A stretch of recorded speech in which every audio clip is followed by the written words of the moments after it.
It all began as a 10-week chase to the championship. 12 drivers, 10 races to prove their worth, just one trophy. It's now time to turn it up a notch. Halfway to the end game, the NASCAR Sprint Cup Series heads to the biggest, the fastest, and arguably most unpredictable track on the schedule, Talladega Superspeedway. In years past, this has been where championships turn on a dime, where once sure things turn into long shots, and lucky breaks and near misses become clinchers. Today, not only will a driver need a bit of luck, he'll also need a teammate. Because just like no one person can win a championship, no one driver can win this race. Not if he tries going it alone. And we welcome you to Talladega Superspeedway and NASCAR Sprint Cup Series Countdown presented by Napa. When it comes to this particular track, you never know what you are going to see. From unpredictable winners who sometimes win by mere inches to the fans, 100,000 of them, and they've come out in full force to see how this wild card race will affect the championship. Kyle Busch comes into this day fourth in points, but he's got some work to do. He is the worst qualifying chaser. Today he starts 34th. Matt Kenseth was the winner a week ago, and his average finish the first 5 races of the chase has been a 7.4, though Kenseth has never won at this track. Kevin Harvick has one Talladega win. It came in the spring of 2010, and in his last 3 races here, Harvick has finished no worse than 5th. And then there is the points leader, Carl Edwards. He's another one of those never won here drivers, and his average finish at Talladega, 20.9. The chase for the Sprint Cup trophy went through a bit of a shakeup under the lights in Charlotte. Matt Kenseth put his name out there as a serious title contender. Not to say, though, that it was easy. There was a point early on when a couple of clashing lap cars could have taken him out. They didn't. And then late in the race, it was all about beating the 18 car and Kyle Busch. He did that. Kenseth led 46 laps en route to his 3rd win of the season. And Kenseth gained 2 spots in the points. He is now 3rd behind his Roush Fenway teammate, Carl Edwards, who continues to be the points leader. The biggest jump last week, however, goes to Kyle Busch, who jumped to 4th, and the biggest loser was the driver who's won the past 5 Sprint Cup Series trophies. Jimmie Johnson is now 8th in points and 35 back. So many emotions before drivers climb into their cars at this particular track. It all gets put aside, though, for 188 laps, 500 miles of focus, and that's what we'll see next.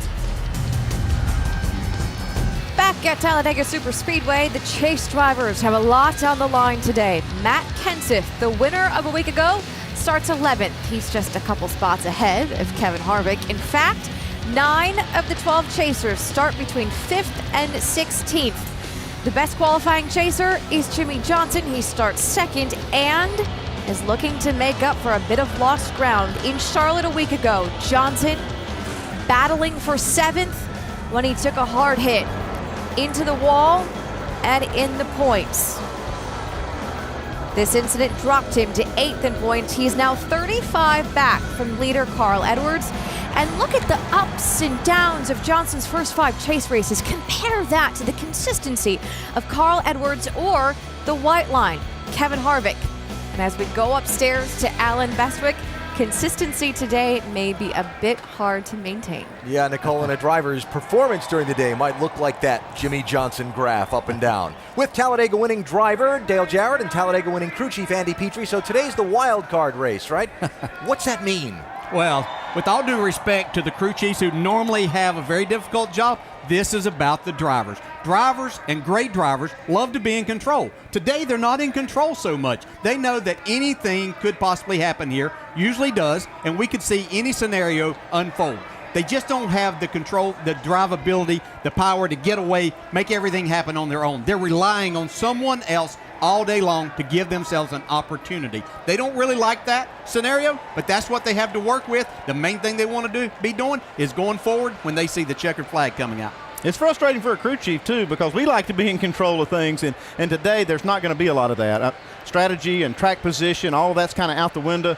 The crew chiefs are going to have to manage a lot different kind of race today in the way that they position their teams to be in the right place at the right time. But, that 2-tire, 4-tire calls are not going to be very stressful for the crew chiefs today. So drivers, in order to succeed today, have to have a partner in the draft. In watching practice and talking to people down in the garage area, here are some of the combinations we expect that we'll see throughout the day.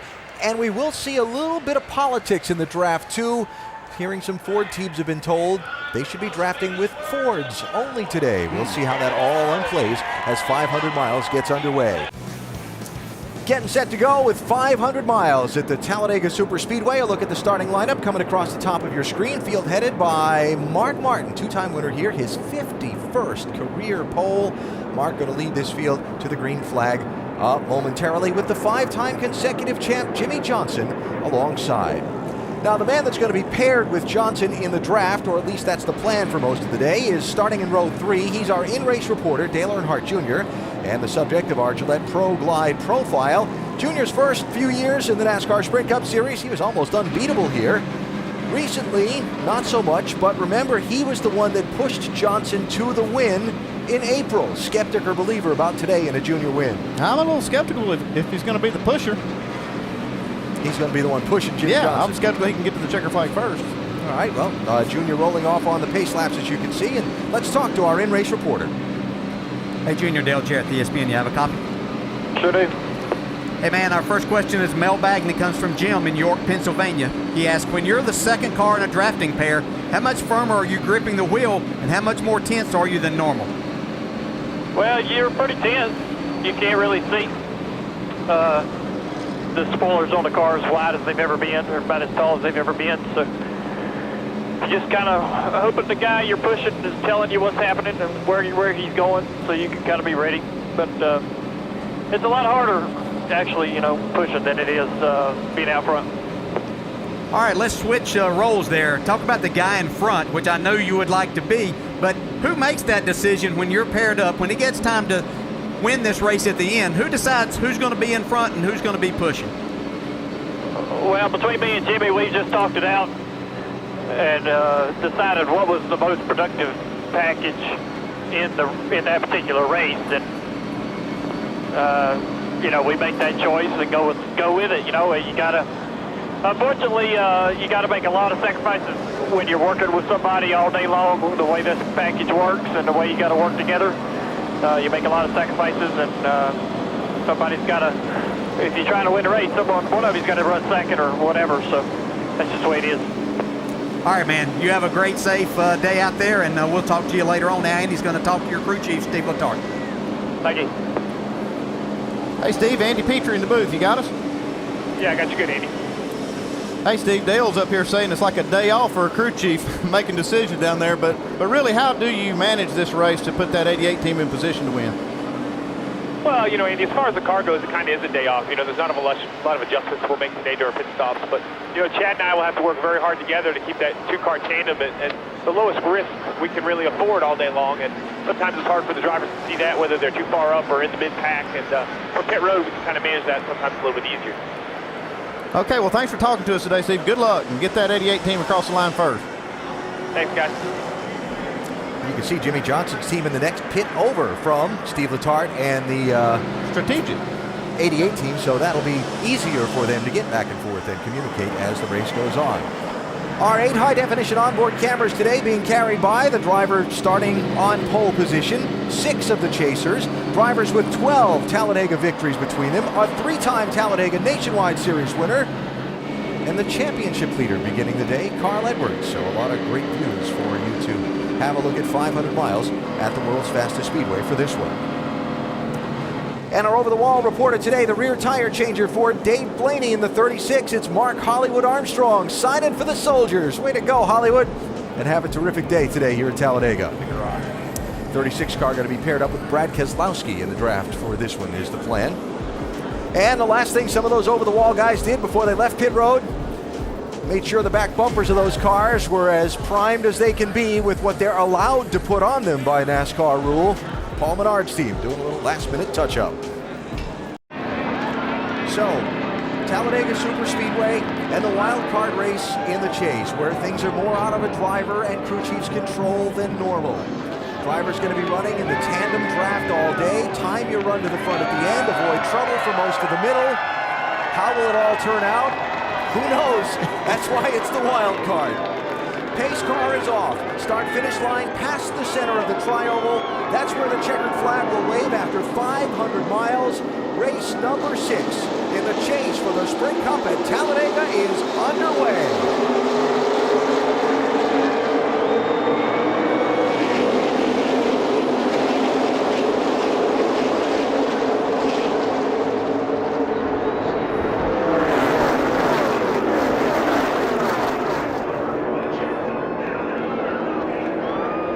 Did not take Jeff Gordon long to find Mark Martin's back bumper. It's almost like he rooted that 33 car Boyer out of the way so he could get with his partner, but here comes Boyer up on the outside. Yeah, you can see Boyer stayed in the throttle, and Mark Martin slowing up to get with Gordon there, slowed him down, but that's not going to take long to remedy that situation.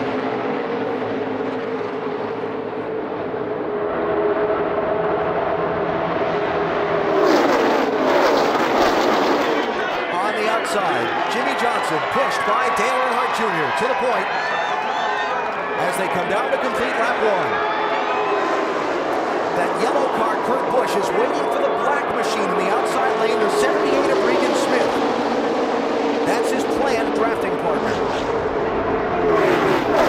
Why do they have to have a drafting partner? If you're not teamed up, if you're not paired up with another car, you're going to be running anywhere from 8 to 12 miles an hour slower than what these cars run together. When we talk about paired up, we mean physically touching. They have to be mechanically linked up to be able to make this work and to make it work like it really needs to make that kind of speed. Ryan Newman, 39, with Tony Stewart, his team owner and teammate, to the top spot now. And here come David Reagan in the 6 and Matt Kenseth in the 17, running to the outside. Yeah, I saw this work at Daytona back in July. Matt Kenseth pushed David Reagan to his first Sprint Cup victory there.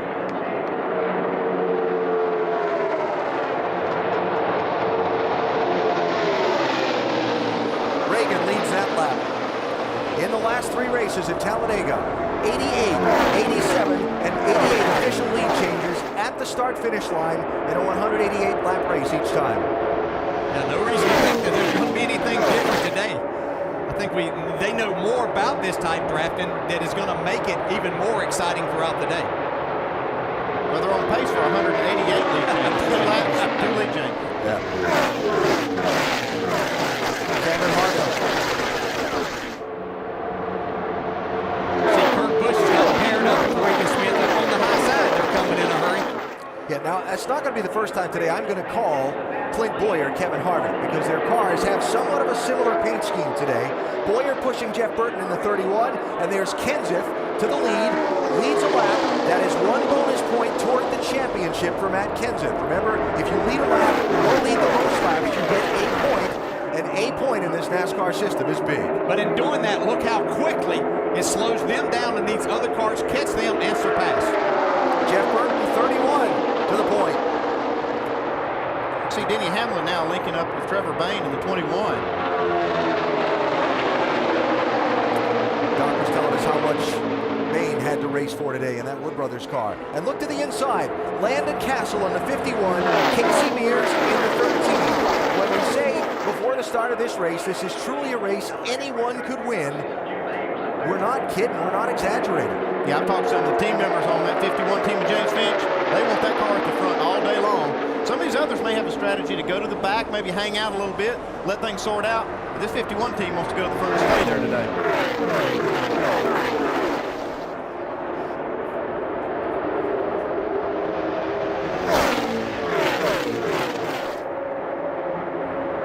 Jamie McMurray, orange and black car coming on the outside now. Andy, you just talked about guys dropping in the back. Remember Mark Martin and Jeff Gordon started up front, racing for the lead in the first lap. Here they are now. Yeah, and if you're going to go back and hang out and just like let the race go, this is a long 500 miles. It takes a long time to get to 188 laps to end this day. If you're going to go back there, you don't have to be touching back here. You stay close enough to do what we used to call drafting, and you can keep up. You're not going to lose the pack, but some drivers feel like that's their best opportunity to get to the end of this race, which is what they're after. Looks like this 48 and 88 are working their way to the back. I don't know if it's intentional or not, but that's where they're going. Yeah, Now they're coming back to the front. Yeah, I would think in Jimmy Johnson's situation that he needs to try to lead the most laps today. Vince? That's not the plan, though, DJ. In fact, Dale Jr. wanted to run up in the front, but got overruled, so they're going to run toward the back a little bit more today. In fact, Chad Knaus told me we're going to go wherever it's most calm, front or the back, but limit our risk as much as possible. But they're definitely slipping to the back now on purpose. Interesting difference in strategies. There's Matt Kenseth, one of the contenders for the championship, racing up front. Johnson and some of the other guys contending for the championship going to the back. I'll tell you, there's risk in both of these strategies. Whether you're leading the race, I mean, you could get together right at the very front and get in a wreck, but if you're in the back, if there's a wreck, it's usually going to be in front of you. The only option you got, though, is to be slower and kind of go by it, not at a high speed. Yeah. There we see the 42 and the 1, Montoya and Jamie McMurray making their way towards the front. They haven't had a whole lot to hang their hat on this year. They'd really like to make some noise here today. And as far as that debate about going to the back, being up front, you know, when we were running the big packs, I could see an advantage at times and would do it myself when I was still racing to go back and hang out, let the race come towards the end to make a move. This type of racing here, I think you're better off up front, especially in a situation, if something does happen, that second driver can't see anything. It's hard for him to stop. He may be right in the middle of something that you didn't want to be a part of. That is the race for the lead. Dozen cars, all bunched tightly together. Jamie McMurray in the 1, out front for the moment, but already in 7 laps, we have had 5 different drivers lead and 7 lead changes. Still on track for 188 lead changes. Matt Kenseth and David Reagan, that was close in turn 4. Early in the going today at Talladega Superspeedway in race 6 of the chase.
the race for the lead in the Good Sam Club 500 at Talladega Superspeedway for the NASCAR Sprint Cup Series.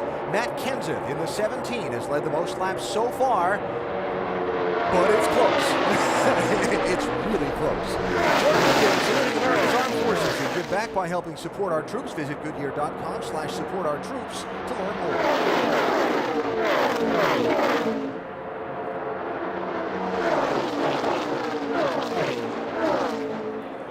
So it is Kenseth and Reagan, 1 and 2. Jeff Burton, Clint Boyer on that inside lane behind them. Outside lane, Ryan Newman, Tony Stewart. Then you get to Kevin Harvick and Paul Menard.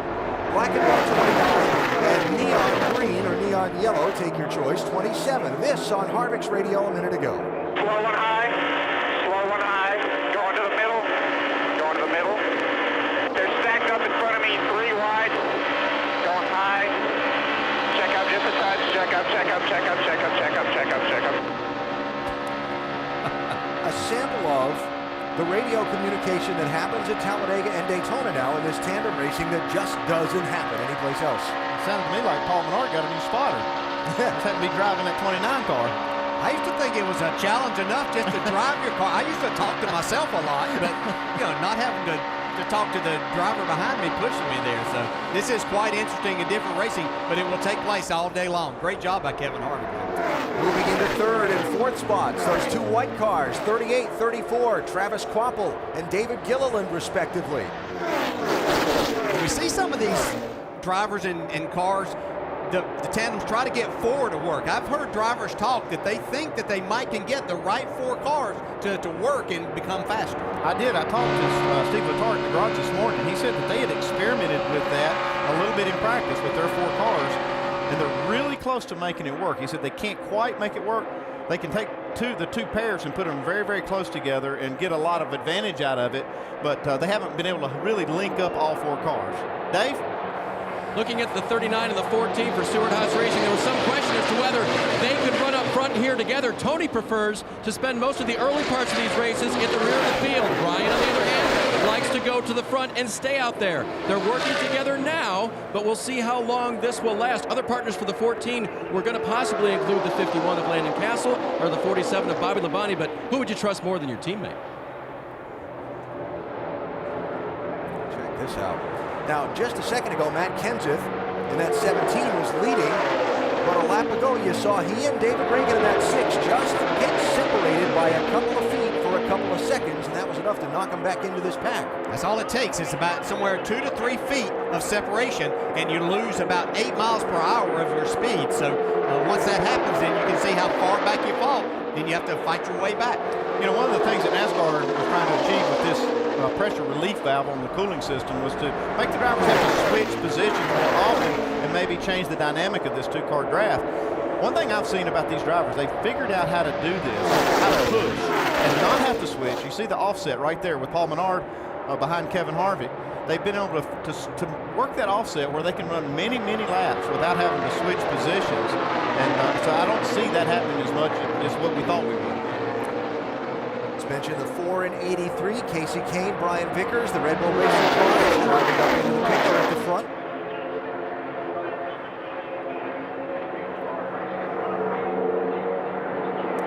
And looking back, Mark Martin and Jeff Gordon. Remember, we saw them on the first lap up front.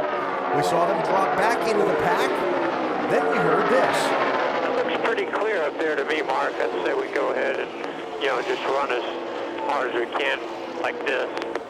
Okay, yeah, I'm still not wide open, so if you decide you want to pass this little group, just let me know, otherwise we'll just hang with them. Now that was when Jeff was leading. They obviously have swapped since then, and now Mark is ahead of the 24, and they've run up through a little bit of the traffic that they had dropped back through in the opening laps. And you see just ahead of them is Jimmy Johnson and Dale Earnhardt Jr., so right now it seems they're just content to ride and let the race kind of wind down, laps wind down, and they'll decide what they need to do to their cars and what position they need to be in later on. There's that offset breathing, getting the air into the radiator. Love the opportunity to talk about people in these Talladega and Daytona races that we don't get the chance to see up front competing for the win on a more regular basis. How about Robbie Gordon in the 7th car? building his own race team. Independent, if you will, operation, one car. And here's Robbie hooked up with the Wood brothers and Trevor Bayne in that 21. Doc, they've run up to the front, and they're in the hunt here. Alan, exactly. This is all by design. This actually came together back in February at Daytona because Trevor Bayne didn't have a dancing partner, didn't have someone to draft with. So he and Robbie Gordon hooked up, knowing that Robbie had Penske Racing engines, and Trevor pushed Robbie Gordon to lead at the halfway point of the Daytona 500. They decided to hook up again today. Trevor in the Ford, Robbie in the Dodge, and be able to both stay in the top 10 or 12 and maybe have a shot for one of them to pull off the win. One of the problems that you get in a race with an odd number of cars in the field and a style of racing that demands people be paired off evenly is somebody gets left out.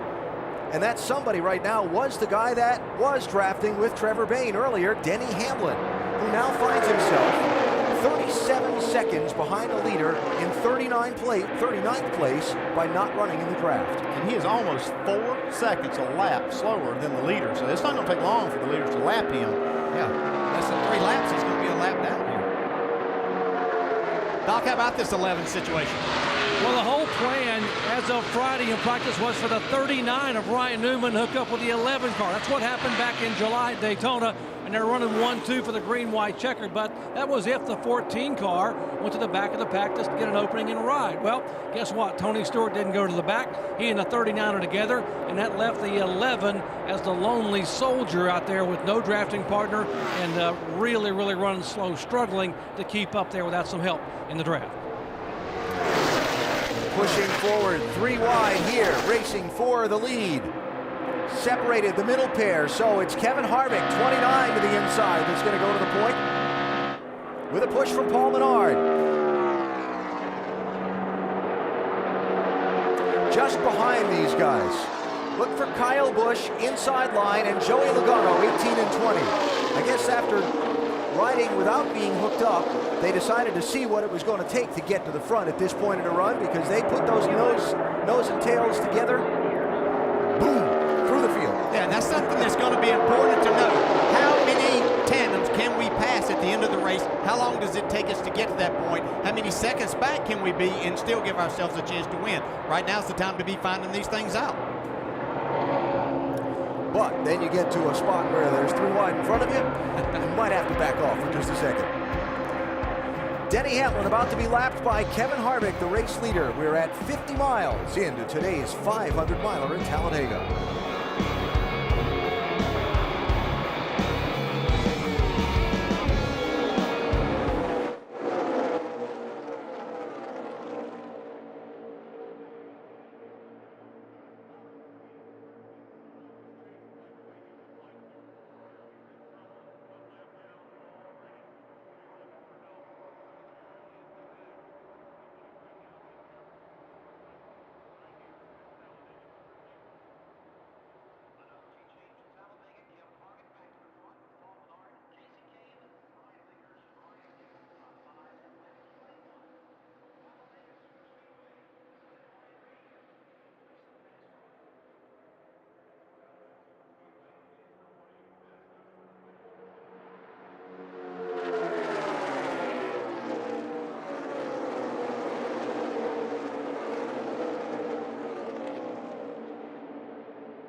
Back at Talladega, the first caution flag is out in today's chase race number 6. It is for debris in turn number 2. The field slowing under yellow for the first time today after already in 24 laps having 9 different drivers lead 13 different times. Talked about Denny Hamlin getting lapped a little while ago. Well, the caution coming out not long after he got lapped. A big break for Denny. He is going to get the Aaron's Lucky Dog free pass as the first driver a lap down, and in fact the only driver a lap down. So Hamlin will get back on to the lead lap. He is in 39th place. He needs to start advertising for a partner, though, if he's going to stay on the lead lap. You know, it's interesting because you say, okay, well, somebody's going to fall out of the race. Well, 4 cars have gone to the garage, but Still not enough. 4 cars have gone to the garage. Michael McDowell, Joe Nemechek, J.J. Yaley, and Kevin Conway. Race fans, check out NASCAR.com/RaceBuddy and watch coverage live from Talladega. Follow your favorite drivers for free with 8 live camera views.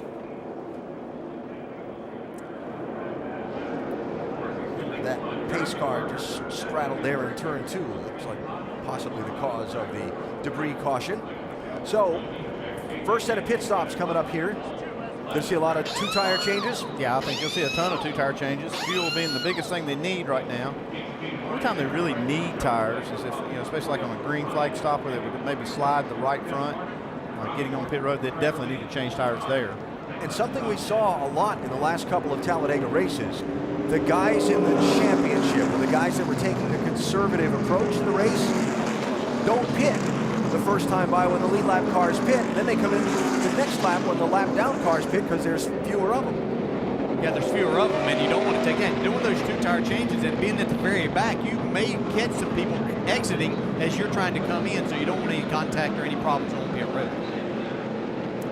The AT&T Fastest Pit Crew of the Year award is determined by the winner of each race, the fastest pit time, and you, the fans, vote. Make sure to text the car number to 234567 of your pit crew choice. First pit stops of the day at the conclusion of lap 26. Jamie? And Kevin Harvick, who spent some time up front. The call was 4 tires, but they realized a lot of others are doing right sides only. That's what they're doing. No changes. They'll fill it up with Sunoco. Vince? Brian Vickers in the 83, bottom left of your screen, right side tires only. A former winner here, in fact, scored his first Cup win at Talladega. Upper right of your screen, Casey Kane never won a restrictor plate race. Came from 26 to lead it, right side tires, and 1 can of fuel. Dave. The blue and red 14 of Tony Stewart, 2 right side tires only, says I like the way the car is, no changes to the chassis. He also said he doesn't mind running up front with his teammates, so they'll stick to that plan. Dave, thanks. Just about everybody with just the right side tires. And you see Casey Kane, who led the field down pit road, the race leader coming off the pit lane. First caution out today at Talladega.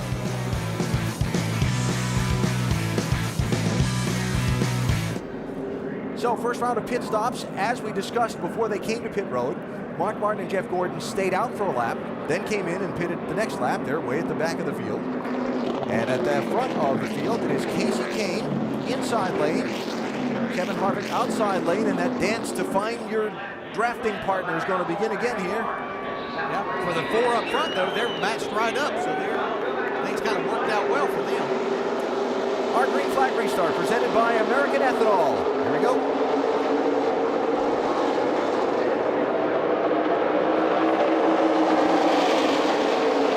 Tony Stewart leaving room for Ryan Newman to drop down in front of him after they cross the start-finish line. That was the key thing, Alan. That's what we'll have to watch today is other restarts. You cannot change your lane until you make sure you cross the start-finish line. See, Jamie McMurray now by himself. He's waiting on Juan Montoya to catch up, hook up with him. Clint Boyer, Jeff Burton up through the center in a couple of Richard Childress Racing Chevrolets.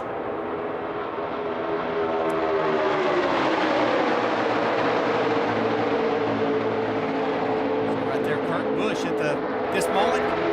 No drafting partner. Yeah. See the 78 back about 5 or 6 cars back. So Kurt will be trying to make his way back to get hooked up with Regan Smith again.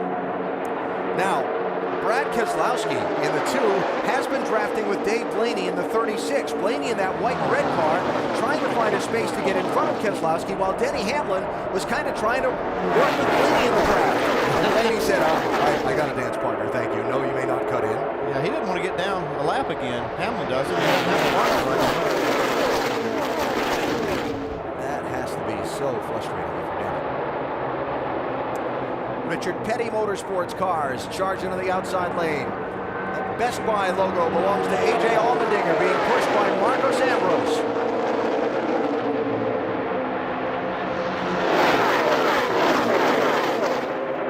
Comes Boyer getting a big push from his teammate, Jeff Burton.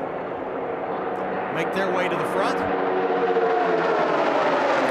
And the charge from Matt Kenseth and David Reagan. Here come Kyle Busch and Joey Logano to the outside.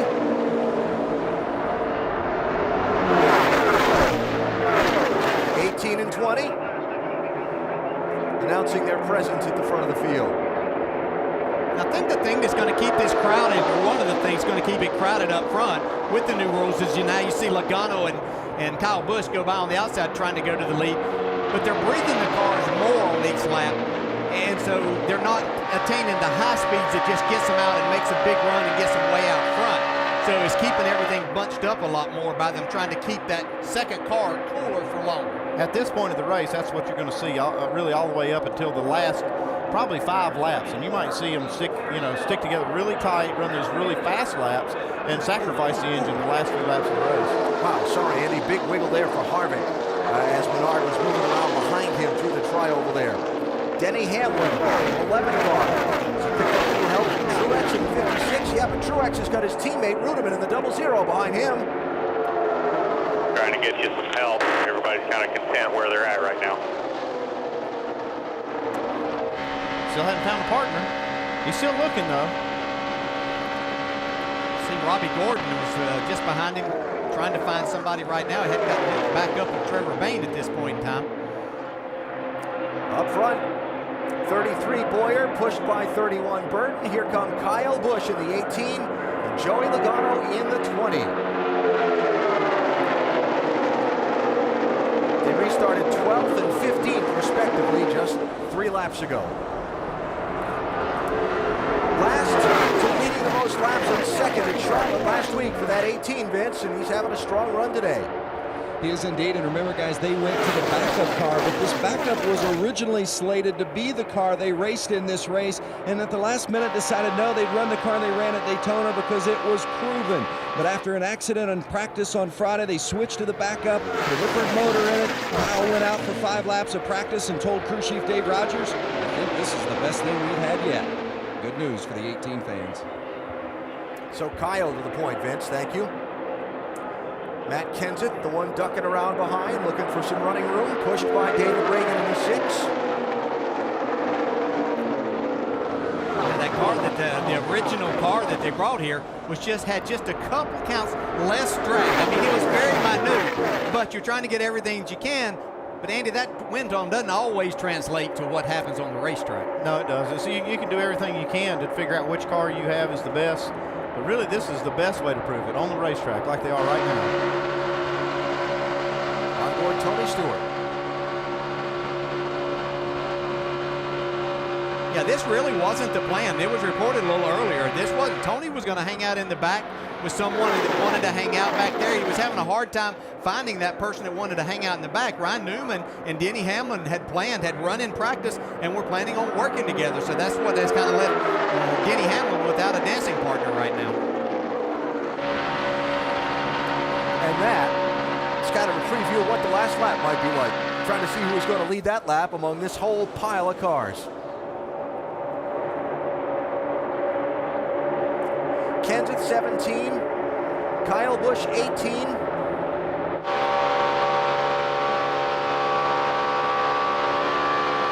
Now look at that. Look how much movement that 20 car has on the back bumper of that 18 at the speeds they're running. Yeah, and the only thing he's looking at is the rear deck lid and the spoiler of that car in front of him. So he's trying to keep it as close and as directly behind as he possibly can to make the most speed. And Dale, for those of us that have never driven one of these race cars, it's not like Logano's turning the wheel like that. He's holding the wheel straight, and the air's moving that car. That's exactly right. The air's moving it all around. That's what makes it interesting all day, especially as they get into these bigger packs. Kyle Busch leading at Talladega.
Editorial coverage on this beautiful fall day brought to you by Goodyear.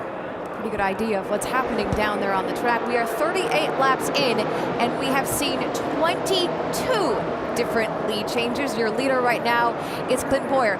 When we went to break, though, the leader was the 18 car of Kyle Busch, and I want you to look at how quickly this can change.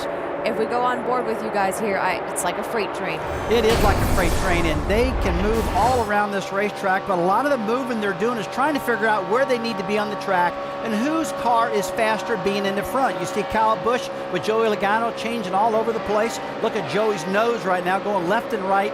They're trying to figure out what they can do, but I think the first half of the race, Brad, what they're doing is learning what they can do for the end of the race. What was interesting with that camera view there, you saw all the cars just go by him. Yeah, no, that's right. But I think what you're doing, just like Rusty's saying, it's all about setting up that last third of the race. These guys are trying to figure out where their cars are good on the racetrack, where they're fast at. It's all a cat and mouse game right now. Just figuring out how to get to that last third of this race. We talked in Countdown with the sports science piece about just the importance of the draft and how it works. But one thing that you pointed out, the cars definitely look different on this track. They're heading almost in a different direction. Yeah, they are. They do look different. A lot of fans might wonder, why does the car look like it's running crooked down the back straightaway and the front straight with the back of the car pointing in towards the infield?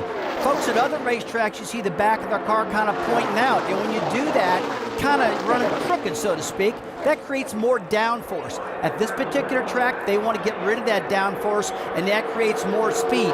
We talked in sports science, we want low drag for speed. If you look at the cars coming at you, you'll see the back of the car face the infield, trying to get that right rear quarter panel out of the air. That's a real low drag, high speed, but less downforce. Something you would not want to do at a different style racetrack. Clint Boyer, still the leader, but Alan, he looks to be getting some company soon. The whole shuffling around at the front of the pack that we've seen right from the very start of this race, continuing, Nicole, at the head of the point. Now, Tony Stewart, Ryan Newman were running in a tandem draft just a few laps ago when they came to the start-finish line and looked what made what looked to be a planned swap, or trying to get Tony Stewart a bonus point for leading the lap. Only problem was, get in behind him, Ryan. He didn't lead that lap. Yeah, he missed it by just a little bit. You can see right here, they're trying to get back together. You, Ryan. Okay, line up here, guys. And now you're going to see Tony Stewart line up behind Ryan Newman. Just like inside of y'all and out. When they came to the start-finish line. Yeah, and Tony has said that he wants to be doing the pushing more than he wants to get pushed today. So that's why they waited, let this come back, and they'll try this again at another time. How about it, Dave? Well, it depends on who you're working with, DJ. There's certain cars that he definitely wants to lead, but with his teammate in front, he is willing to do that. And it's interesting to think about. They are, it's not too bad to finish 1 point behind your teammate, but if it's at the start-finish line, the first ones to cross, they definitely want to get Tony that win, I would think, because that'll be 3 extra bonus points. So we'll see how these guys continue to play this game today. All right, Dave, thanks. So Tony and Ryan, who had fallen back to 15th and 16th, now making another run to the outside and heading toward the front. We take an inside look at what's happening in the NASCAR Sprint Cup Series, brought to you by Sprint. NASCAR fans voted at sprint.com/speed on the driver they wanted us to go in car with, and Tony Stewart was the top choice. So here's the Evo Cam. We go on board and listen in.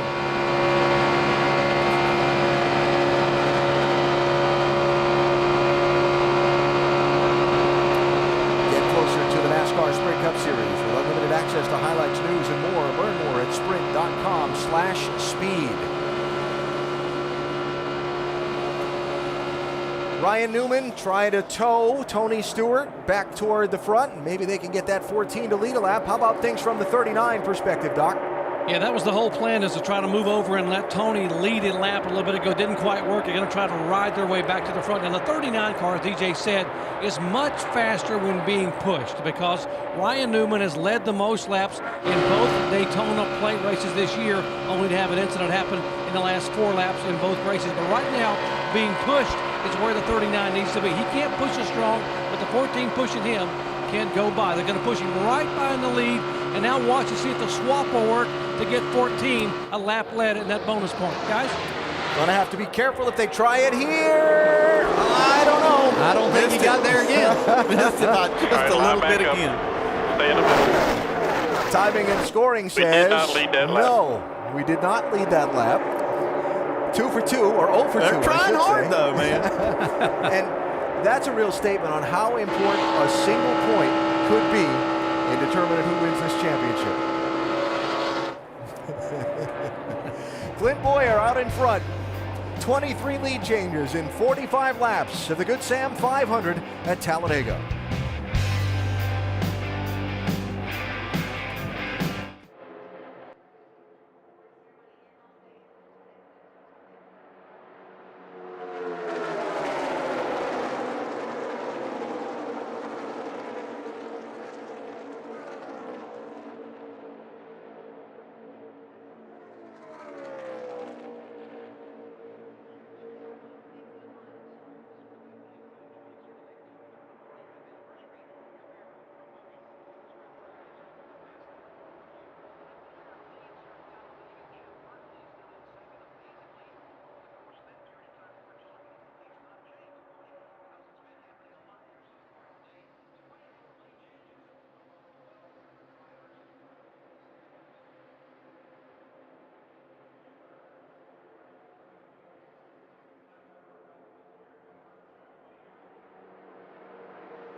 Race for the lead at Talladega Superspeedway. Brian Vickers, 83. Juan Pablo Montoya, 42.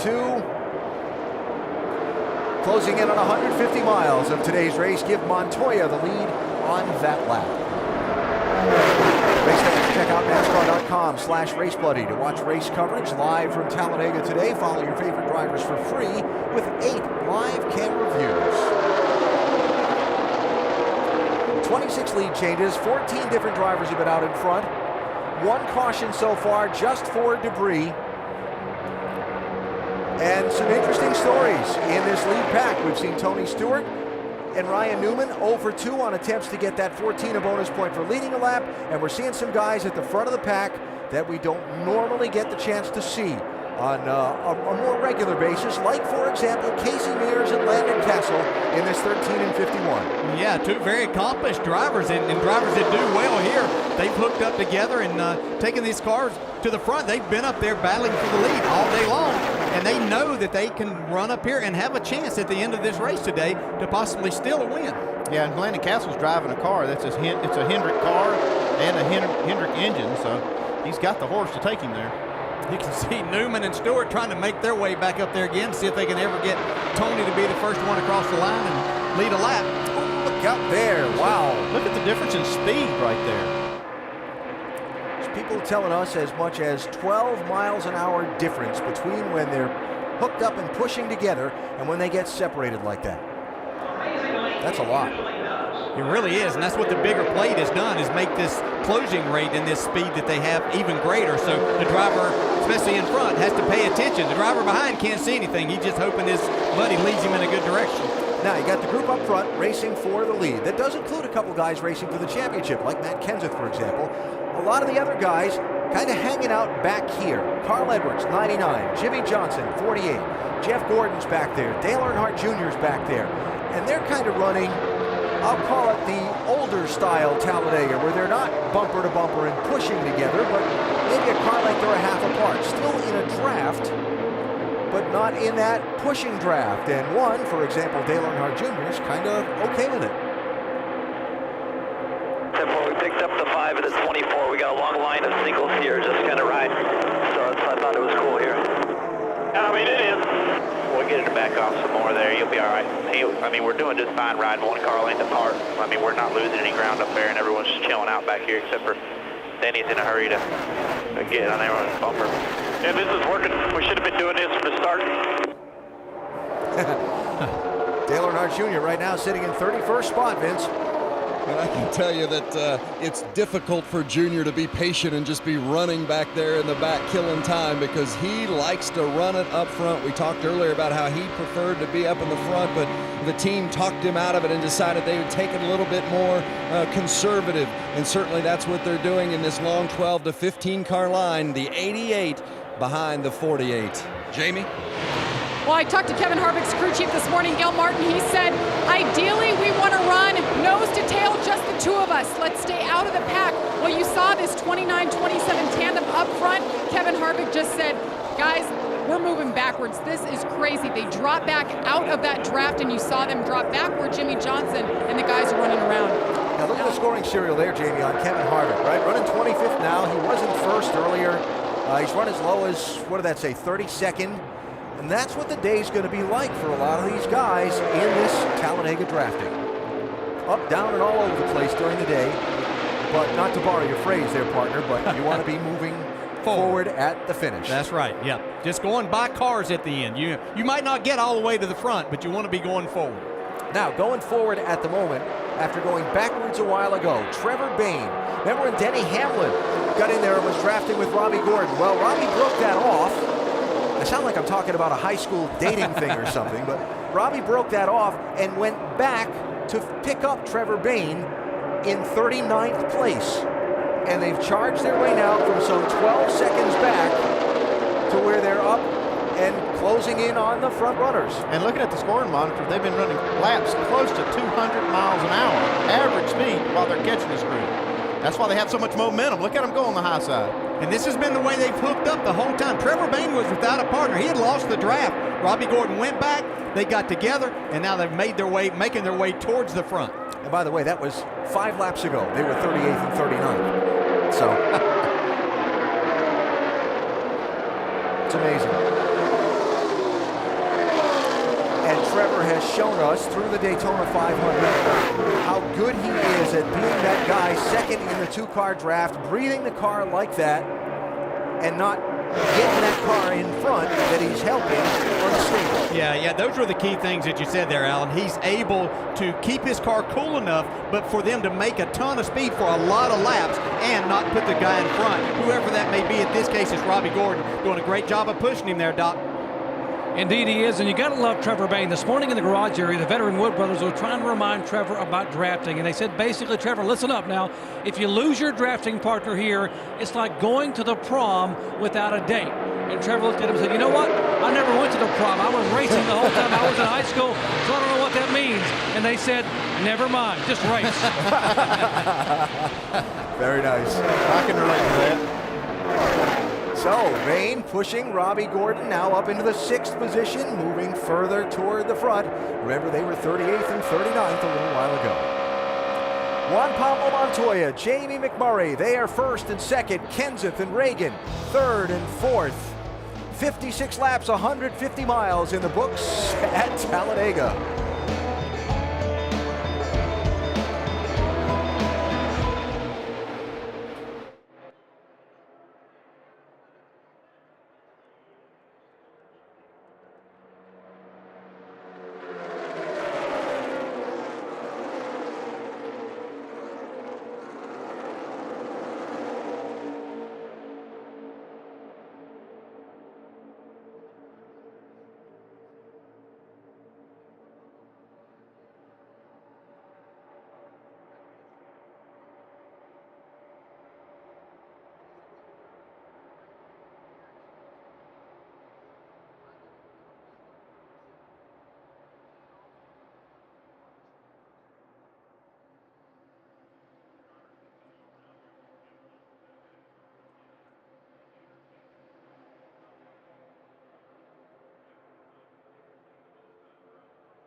So coming up on a set of green flag pit stops as Jeff Burton goes for the lead in that 31 car. Pushed by Clint Boyer. Montoya and McMurray, 42-1 on the inside lane. And don't look now. Here come Robbie Gordon and Trevor Bayne, 7-21. Looking for some running room. Now, the one thing we're not seeing as these drivers try to pull up and take the lead, not a lot of side tracking. As these cars get close together, it's very difficult to do that. They separate quickly if you do that, so you have to be careful or you'll hurt your effort in trying to go forward. Now, Andy talked about earlier about the crew chief, jokingly was talking about having a day off, but planning the pit stop strategy involves working with a teammate and making sure you're on the same page. Yeah, you want to pit together, you want to come off the pit road together. Actually, you want to be touching, front rear bumpers as you leave pit road, so they're trying to coordinate this. And if they need to get 4 tires or they need to do something different, they need to coordinate it among them so they can do the same thing. 38th and 39th to the front for Robbie Gordon and Trevor Bayne. How long? Well, that remains to be I'm seen. just looking at this. This is going to be Tony Stewart's best effort to lead a lap when they get back to the line right here. They'll have to change. They're going to swap just a little sooner than they've been doing it. They've tried to do it right there in the middle of the trial. You pulled out early this time. You were just too late when you pulled out. There you go. Okay, well, But they got the 6 and the 17 bearing down on them right now. He can still get it done. He can still. It's too late now. Or is it? He's got to push. Yeah, he's got to put. Whoa, Wow, Kenseth had to check up. But he got that lap led. Yes, he did. I got it. That's an awful lot of trouble to go through for 1 Good point. God. Hey, and it's not over. They're going way back because of this too. They have to regroup. Wow.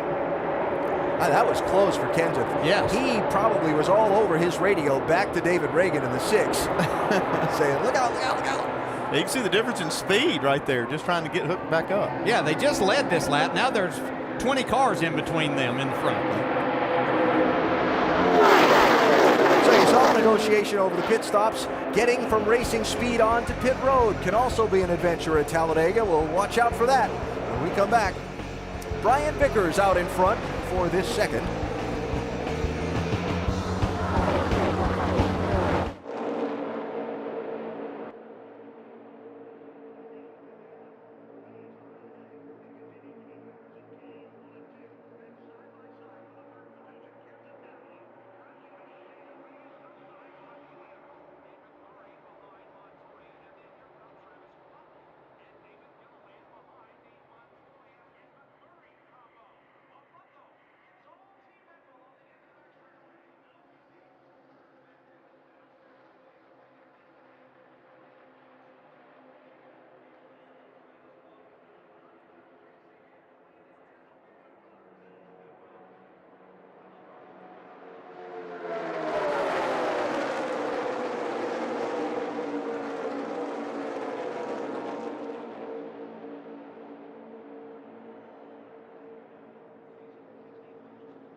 Back live, Talladega.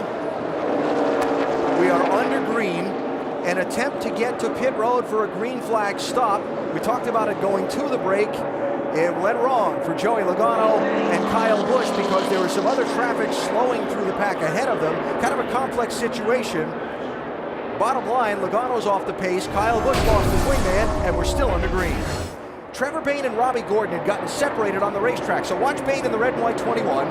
Yeah, he's motioning and he's coming to the pit. Woo! Logano didn't get slowed down. Look at this save. I mean, this car is sideways.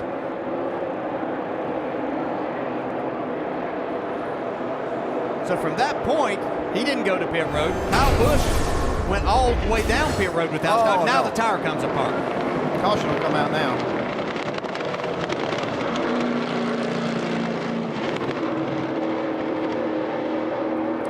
On pit road, while the green is still out, Vince.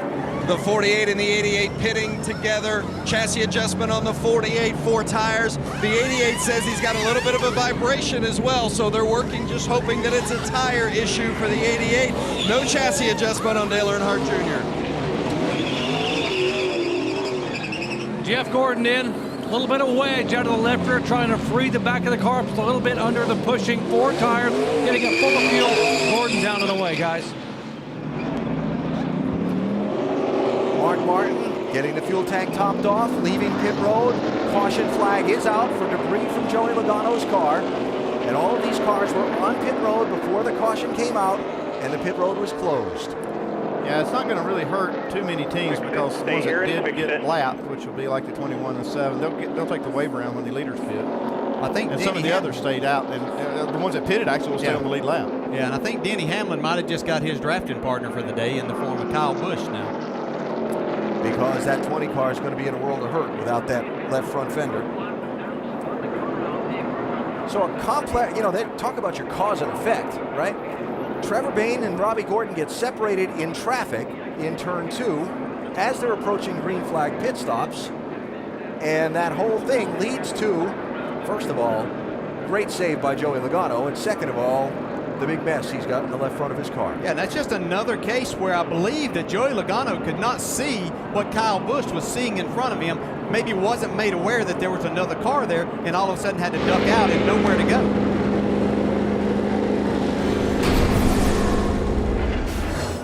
Red and white car, Trevor Bayne slowing. Trevor Bayne's coming to pit road.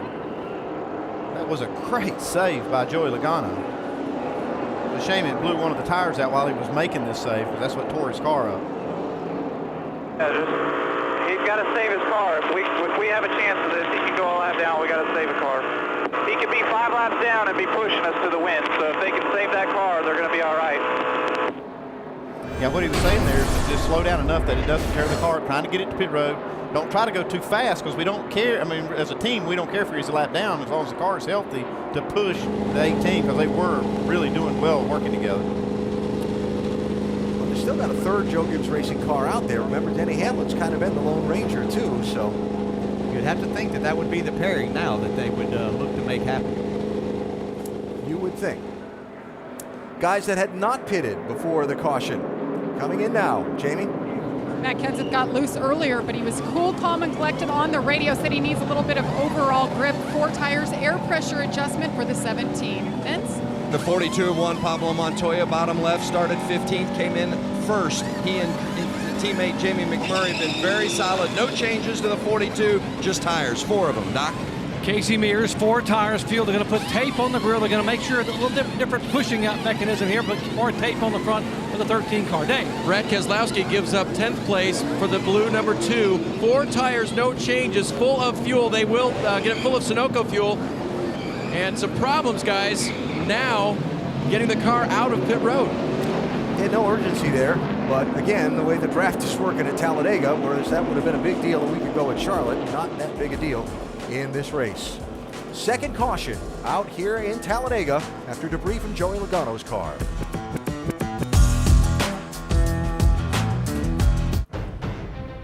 Talladega Super Speedway, the biggest track in NASCAR, today hosting race 6 in the chase for the Sprint Cup. Spotters really busy trying to help their drivers work this tandem draft that's become the way of racing on this giant track. Caution out, first incident of the day after that close call for Joey Logano resulted in a left front tire going down and the shedding of the left front fender on that Home Depot machine. We are just past 150, actually closing in almost on 200 miles now in today's race, halfway in a little bit. Kyle Busch will have to start at the back end of this field. Remember when Logano spun, Kyle took to the pit lane and did not reduce his speed as he was going down the pit lane, and so he'll be put to the end of the line for this restart. Look at this. Yeah, he's doing this to avoid the accident, but and NASCAR won't penalize him right here. if he slows down to what's called a reasonable speed. He assumed right there that the caution was coming out. All right, he's rolling along. He's at the tri-oval. Now, No caution.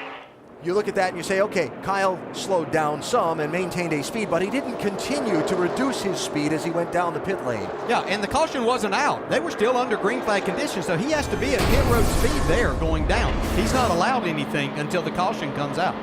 You have to continue to reduce your speed toward the pit road speed limit if you take to the pit lane like that to avoid an accident. And Kyle didn't continue to reduce his speed, so that's what's going to put the 18 at the back of the pack for this restart. Caution in the middle of green flag pit stops, shuffling the running order just a bit. Casey Kane is going to get the Aaron's Lucky Dog free pass, the first driver a lap down. We'll get back on the lead lap now. And following that, 3 cars will take a waiver out. Brian Vickers, Robbie Gordon, and Trevor Bain. Puts them back on the lead lap, and of course they're good on fuel because they were on the pit lane just before the caution came out. A.J. Allmendinger, 43, Marcos Ambrose, 9, and look who's in the second row. Earnhardt Jr. and Jimmy Johnson. They've been riding around at the back for most of this race.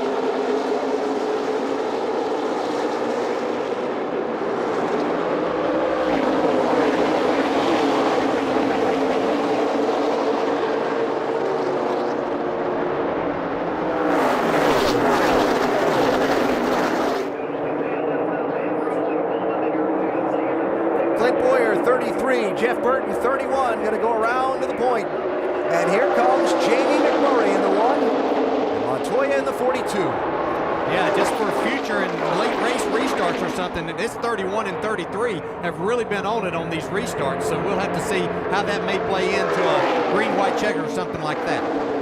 I'll be curious to see how long Junior and Jimmy stay up the front.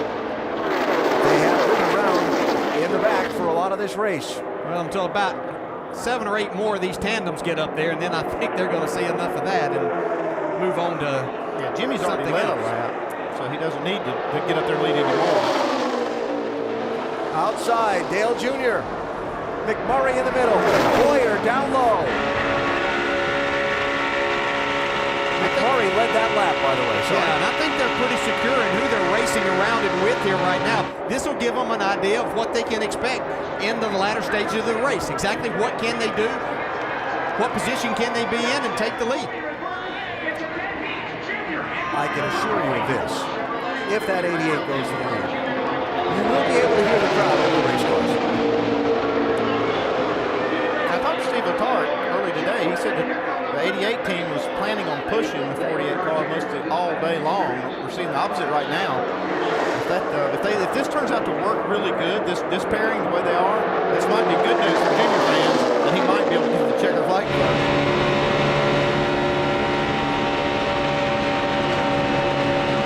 They're using the same spotter for both cars.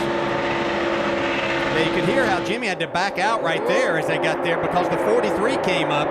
And when you're running in these tandems, you just can't get as close as what you could when we ran in the packs and you had the drafting and especially the side drafting there. So you can see the speed that they would lose then. Looked like Junior had to get out of the throttle just a little bit coming off turn 2. He still had Jimmy up against him, pushing him, so they did slow down a whole lot. Interesting how after the caution, a lot of the running order of the tandems that we've seen for a lot of the first part of the race have changed around. We talked about now 48 pushing 88. Now here's Matt Kenseth, 17, pushing David Reagan in the 6. And it was McMurray in that 1 pushing Montoya for quite a bit of the race. Now that's reversed. What's it mean? I don't know. Well, as Andy was saying, they might find something here that, hey, we are faster as a twosome with this car in front instead of what we thought and what we planned before the day. And if that's the case, we need to know that now. It looks like this pairing with the 48 car pushing Junior is working. We got 2 roofs in front of us. We're coming up all pretty good. That's Junior talking on his radio, talking to Jimmy. Remember, that second car in the tandem draft can't see anything but basically the back bumper and the spoiler of the car in front of it. This camera's on the roof of the 48 car, so it's not an accurate picture of what the driver sees.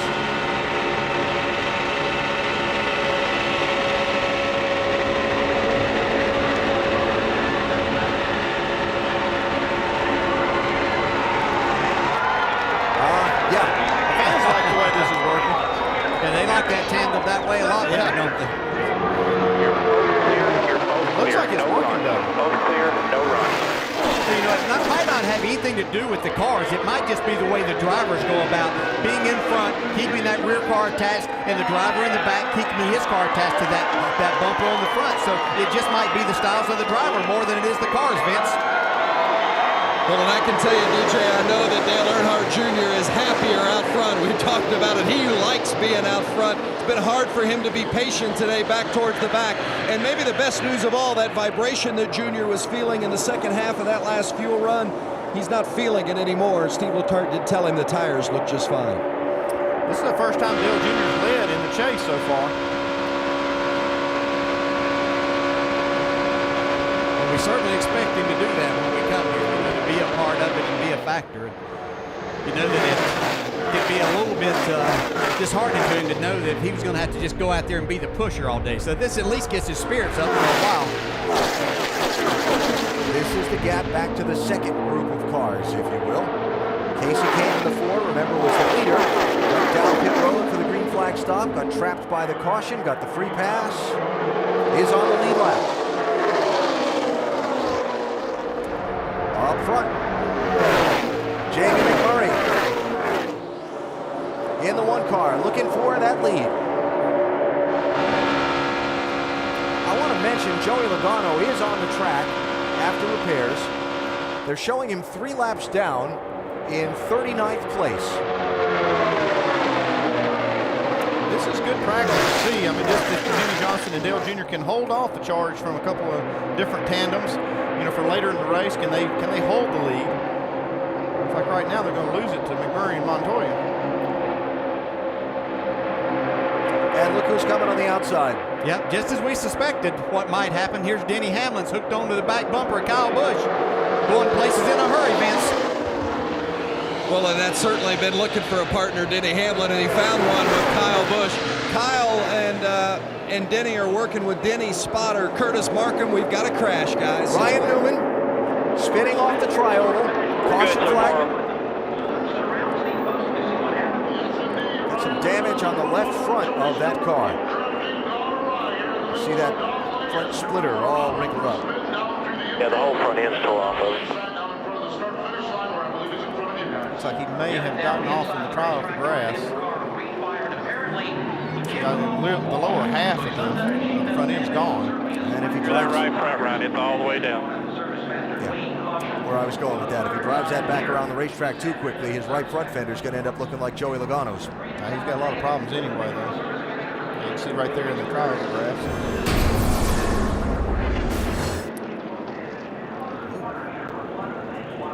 That's just the air literally sucking that car around as he got up beside of David Rudeman. When you're that close. Hard to tell from that angle if that 00 was coming down at all. Well, it just wasn't enough room there. And when you get this close to these cars,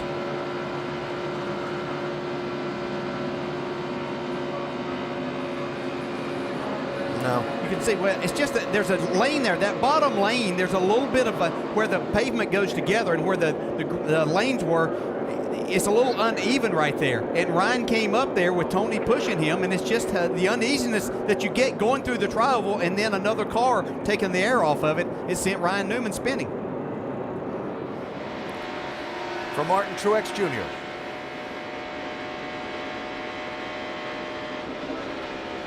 You can see Tony Stewart was already to the right side. Stay up. Caution will have to come out. You're of good. Ryan Newman's rear bumper, and when Ryan came up that little bit and then the air being taken off by the 00, that just took all the rear downforce that he had away and sent Ryan Newman spinning through the tri-oval. And that offset that they had on the rear bumper is actually a force vector that's turning the car to the left. So third caution is out in the race. Ryan Newman 10th in the championship, starting the day, dragging brake ducts behind the car. As bad as this is for Ryan Newman, which is obvious, it's really bad for Tony too, because they had a good partnership going here with teammates pushing each other, and now Tony's looking for a new partner.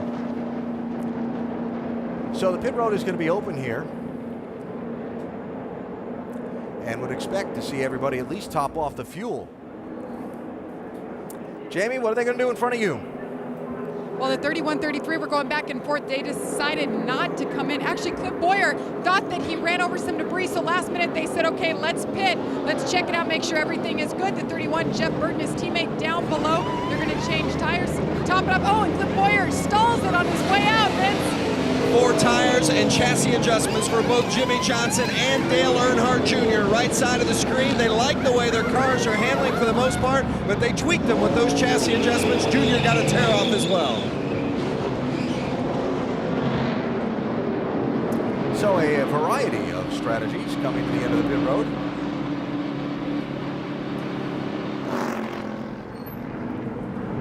And some interesting strategy being played on the pit road as they come to the scoring line. Follow up on that when we come back to the world's fastest speedway. Third caution of the race is out after Ryan Newman got spun. Some interesting turns of event in the middle stages of today's race at Talladega. Kyle Busch, Joey Logano, 18 and 20, drafting together, but this incident involving Logano that damaged the 20 car have left Kyle Busch now working with his teammate Denny Hamlin, not without complications. Tony Stewart and Ryan Newman have been working together all race long, but moments ago, Newman getting turned into the tri-oval grass, damaging the front end of that 39 car, and now the plan must change for Stewart in the 14, or must it? Because Newman's team continues to repair that car in repeated pit stops in an attempt to keep him on the track and in this race.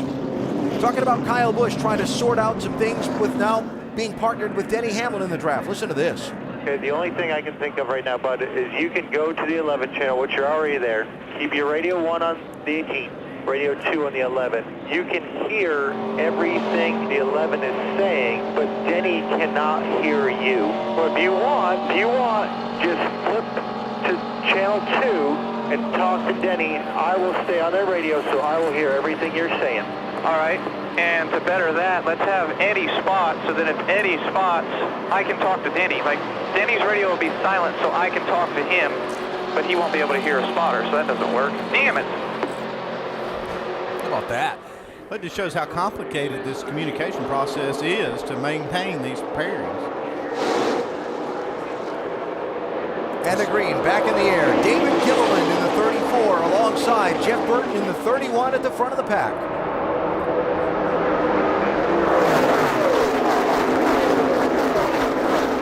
Quick updates, Joey Logano in the 20, the free pass at the caution, Logano being shown 2 laps down in 39, Ryan Newman being shown 1 lap down in 38th place.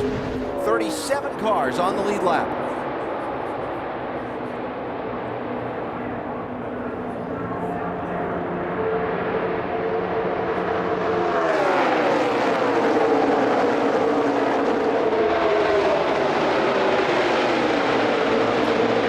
Trying to find a way. That 78 car is hunting that yellow 22 in front of him. Regan Smith, Kurt Busch been working together. Yeah, it seems like it takes them a lap or so to find each other on all of these restarts. Once they do it, very good pairing. Up front, McMurray to the lead in the 1. Former Daytona 500 winner. Fair to say one of the guys that really knows how to get it done on these drafting tracks better than most. Yeah, this is one of the strongest pairings I've seen today is these 2 cars. Yeah, Burton and Boyer have been there all day, so I think that's someone that you're going to have to deal with when it comes time to win this race also.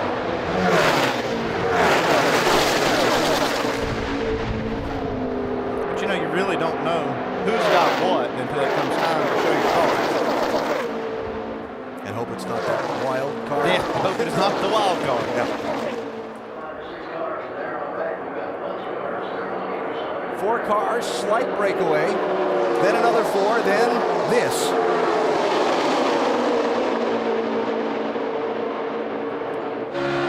So wondering how Tony Stewart was going to go about the rest of the race after Ryan Newman was damaged, Dave. Well, first I checked in with crew chief Darian Grubb, and I said, Darian, who are you going to go with now? And he says, we're working on it. Here's Tony's conversation on the radio. I don't even know what I'm supposed to do right here now. The option I've come up with up here is a 20 car. He said he could push, but his left front fender is about to knock off, and we got right. They're trying that right now. Joey Logano in the orange car right in front. Isn't that interesting? Tony used to drive that number 20 office Home Depot for so long, and now maybe they'll be able to team up and help Tony Stewart in this race. I'm amazed how fast this 20 car is with the left front fender gone. I mean, he's driving up through there. And they're not even nose to tail and really pushing yet. Now, my question to you would be, if the 14 gets in front of that 20 and Logano's pushing him, will that left front fender being compromised create a problem in some way?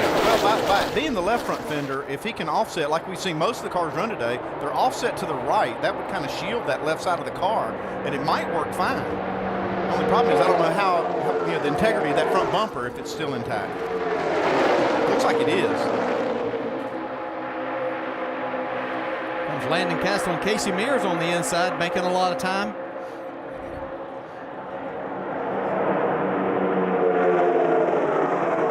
Kozlowski in that blue 2 has been working with Dave Blaney in the 36 all race long, but he and Blaney separated by a bit right now. You see there's 4 cars in between them there.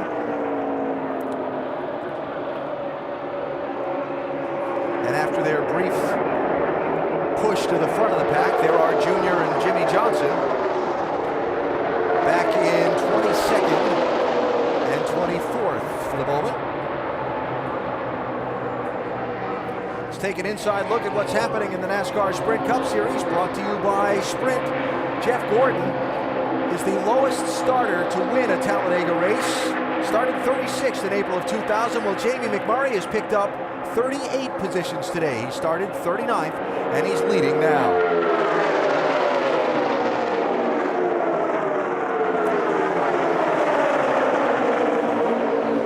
And as far as guys that have been out in front, more than anybody else so far today, Juan Pablo Montoya has paced 16 laps in that 42 car. Yes, 16 out of 90 is the most anybody's led today. And Jeff Gordon, the driver with the most laps led among active drivers here at Talladega. Get closer to the NASCAR Sprint Cup Series with unlimited access to highlights, news, and more. Learn more at sprint.com/speed. Kurt Busch, 22. Regan Smith, 78. Joining the hunt for the lead. Have not had them at the front of the pack. I think most of the time we've talked about them today has been being separated on restarts and trying to find each other. And Kyle Busch in the 18 with his new drafting partner, Denny Hamlin. We heard that radio, and it sounded like that they weren't prepared at all for the two of them to be talking and communicating today.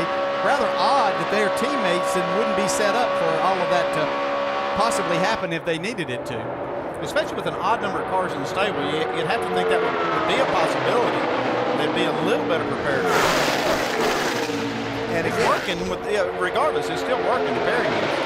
Sorry, Andy, but again, like we talked earlier, you have to be prepared for anything, too. You may plan on working with this guy all day, but if something happens, like we've seen, or you get to the last laps and just things start getting crazy, you may need to work with somebody you weren't planning on, but you might need to.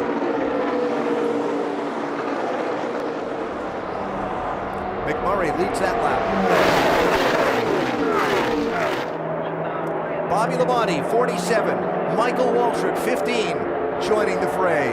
They were running in that pack that was kind of spread out and riding around off the lead group earlier, deciding to see what they've got and what it's going to take to make a push to the front.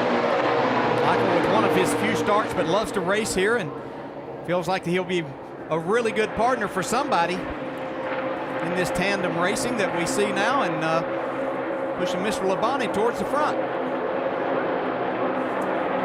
And on the outside, Matt Kenseth 17, David Reagan 6. Remember, they were running the other way around with Reagan in front for a bit. Kevin Harvick to the point in the 29. Allmenard pushing him.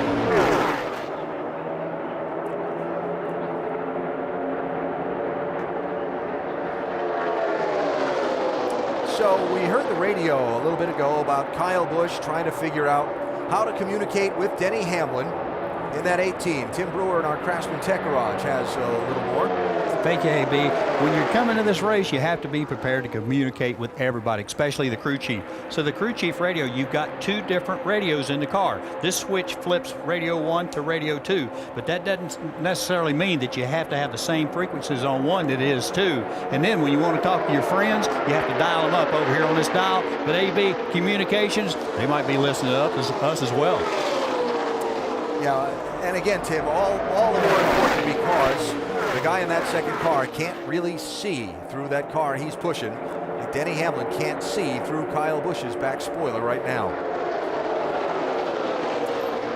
We are halfway through today's NASCAR Sprint Cup Series 500 miler at Talladega.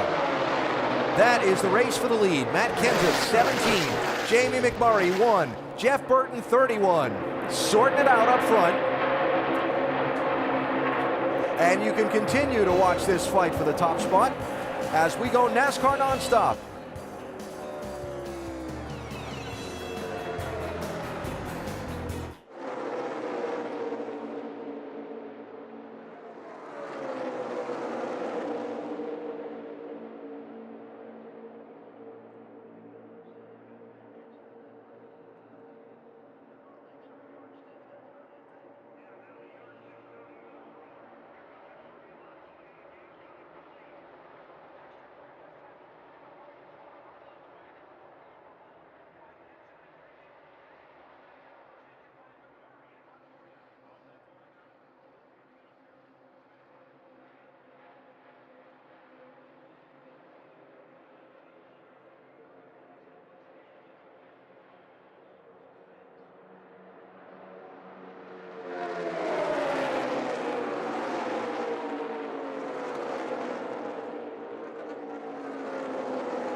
Back at Talladega, you didn't miss a beat with NASCAR Nonstop, and perhaps you noticed a couple of different lead changes during that commercial break. Right now, Kevin Harvick is out front with 90 laps to go here at Talladega. Kevin Harvick is your race leader. Most laps led, this is quite interesting. The most we've seen today, Juan Pablo Montoya out front for 16.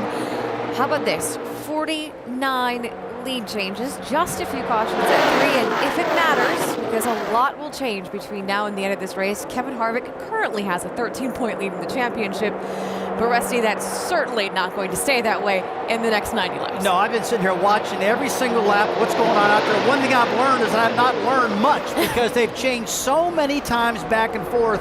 But one thing I do see happening, guys, is that they're trying all kind of things out there. In my opinion, they're just trying to figure out, again, who they're fastest with and what they can pull off.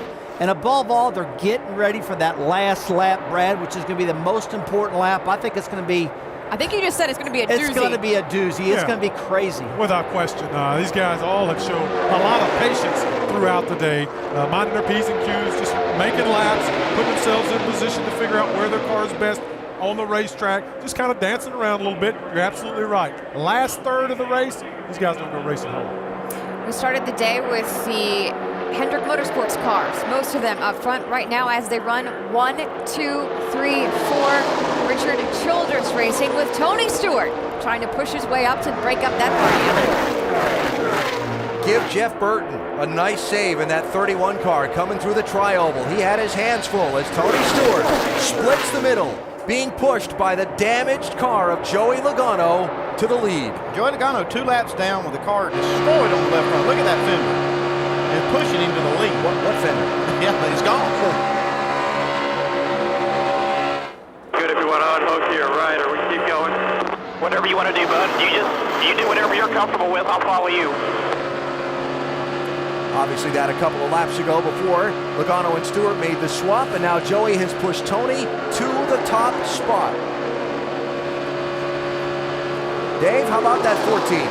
Yeah, and that was interesting how that all came down. You had the young Logano, 21 years old, with 5 starts here, talking to the 40-year-old with 15 starts here. And oh, by the way, the 40-year-old Stewart, he's got a full race car. So Joey deferring, asking Tony where he wanted to go. Tony telling him, you take us there. They did make the swap, as you noticed, Alan, and it appears they are quick both ways. By the way, Tony does like to be out front there where he can dictate where the tandem goes. Thanks, Dave. Stewart going to give up the lead here. It looks like Jeff Burton pushed by Clint Boyer. Yeah, look, here comes Robbie Gordon and Trevor Bayne wanting to join this party again. Going to make it 3 wide. They're going to spoil the party. That's Gordon in the pink car.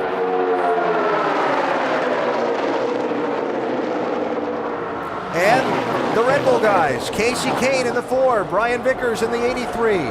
Remember a little while ago, they had just pitted under green, then the caution came out. Kane had to take the free pass, Vickers had to take the wave around. They've come all the way back to the front. Not that I'm surprised at that. It's Talladega.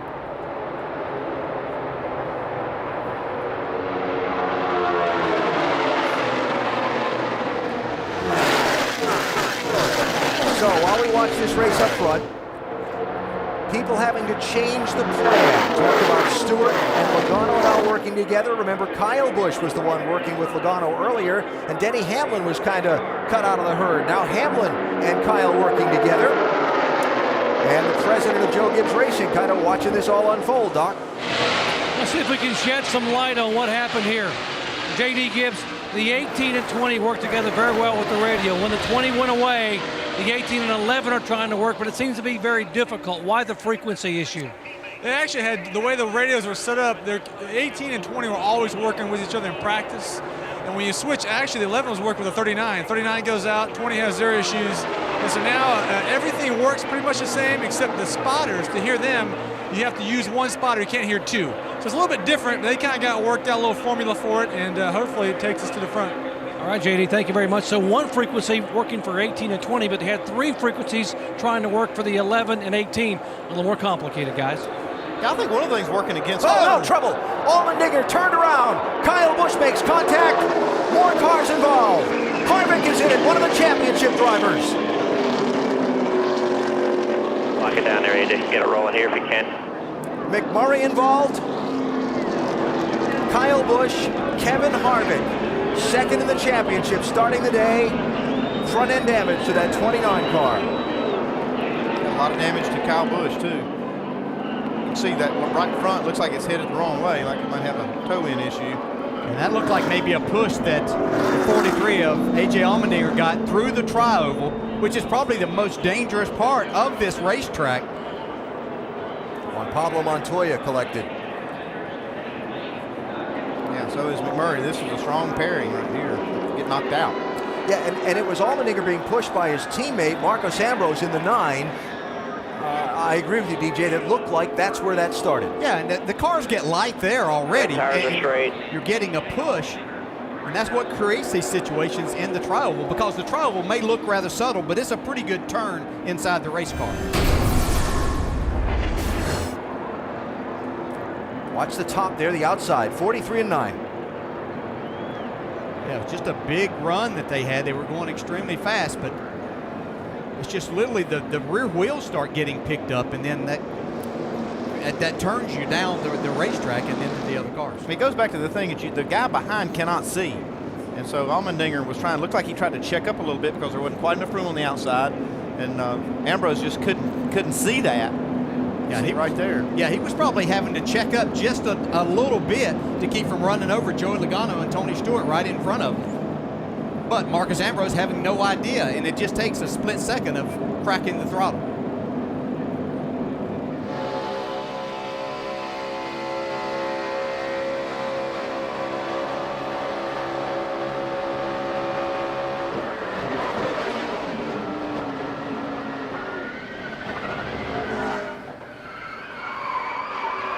Happens fast.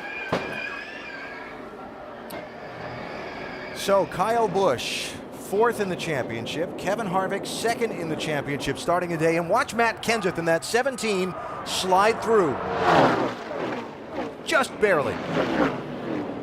And the good thing there was David Reagan gave Matt Kenseth room to do what he needed. He saw it, even though he was the car behind, he was able to get back, give Matt room, and not run over and push Matt into the rest of the pile. Yeah, that's great reactions for Reagan. You see him just pull right back off the back bumper. And how close Kenseth came to scraping the wall with the right side of that car. From Kevin Harvick. Yeah, Kevin just a victim of this. He was just sitting down there minding his own business. Spin. We're in it. It's all beat up. No way for him to avoid that.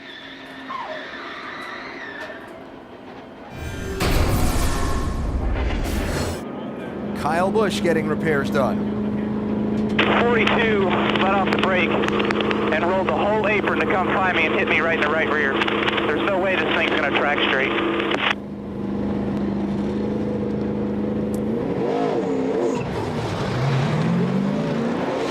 So the first wave of repairs while the leaders come to pit road. Jamie?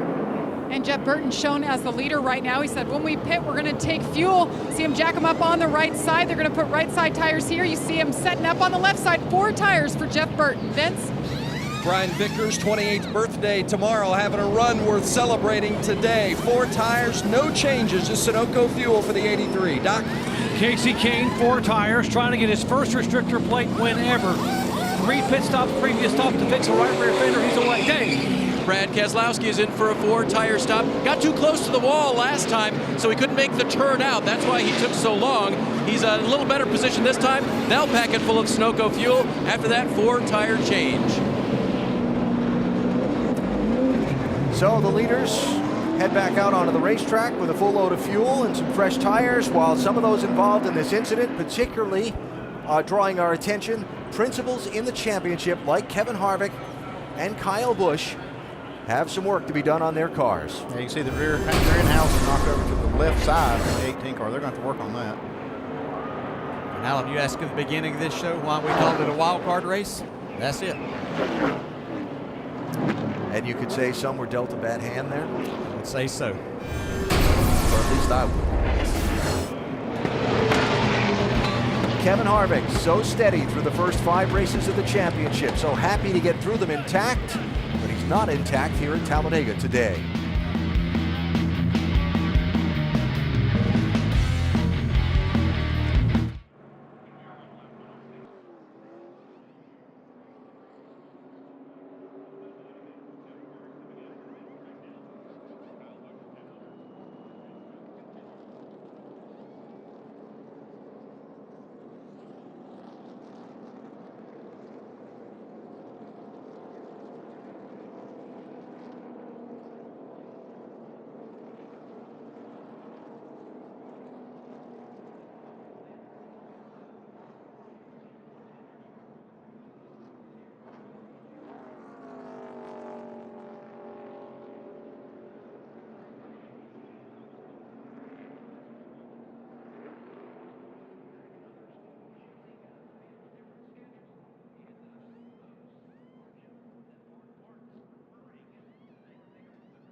NASCAR Sprint Cup Series at Talladega is brought to you by Sprint, proud sponsor of the Chase for the NASCAR Sprint Cup, and Uloric. For more information, visit uloric.com.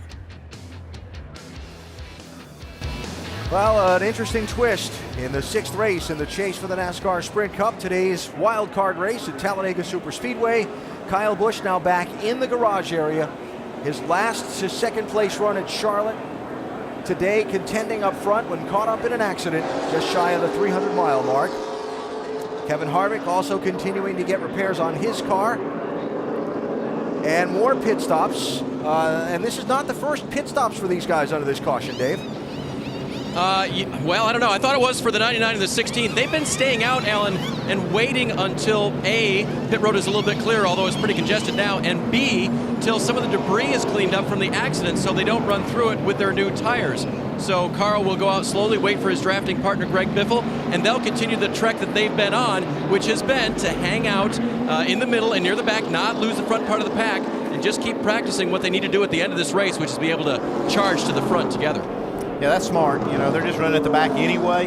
No reason to come in and get new tires, like you said, and put those tires in jeopardy by running over some debris that may still be out there before the cleanup crews can get it all up. Had an initial wave of pit stops. Then on the next lap of caution, Jimmy Johnson and Dale Jr. and I had Jeff Gordon coming in again, and then a third wave of pit stops here. So you'll pardon my confusion. No, you were saying it. It is confusing, though.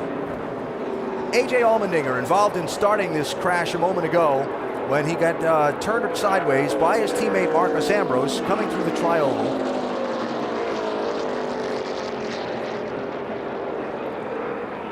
And Tim Brewer in our Craftsman Tech Garage. Tim? AB, this is one of those situations when NASCAR noticed the cars were actually getting turned sideways. This is a critical point in yaw right here. But as you see, when the car comes around, it starts to lift. Now, when the rear tires come off the ground, NASCAR's innovation was the roof flaps. What happens? The airspeed comes up through here, literally opens, deploys the roof flaps. What happens then? It puts the car back down on the ground so the driver can drive it. But these little flaps right along this area right here, they're designed for another method. They come up from here, turning the air straight up, pushing the car back down on the ground. All this together works in bad situations. AB. All right, Tim, thanks. So Allmendinger continues in the race. Kevin Harvick as well. And we go back racing. Clint Boyer, the race leader. Harvick on pit road again as the green flag happens and the restart sends the field back up to speed. Jamie? Well, the car looks pretty good now considering he had a lot of damage. Good thing is he still had water pressure. They changed right sides. Then they brought him back in. They added all that bare bond tape. He went back out and he said, I have a lot of smoke in here, guys. I have to pit. He just pitted for the 3rd time to pull the fenders out. He's coming back out on the track now. They were trying to stay just one lap down and hopefully, you know, get the lucky dog, get back on the lead lap. Looks like they'll stay just one down, but they're going to go quickly 2 laps down, running by themselves. Right here comes the leader. And there's a fast car out there, too. Now, Paul Menard, who has no teammate to work with, so you have to wonder if he and Tony Stewart might start thinking a little bit about working together. Or does Menard pick up Harvick in the draft and Harvick push this 27 car, or how that's all going to work? That would be the smart thing to do, is to try to get them back together. Jamie, are you hearing anything? Yes, exactly. As soon as that happened with the 29, Paul Menard said, okay, now who? They said Tony Stewart, hook up with him, help him out until the 29 is back out there and ready. All right, well, the 29 is back out, but we'll see.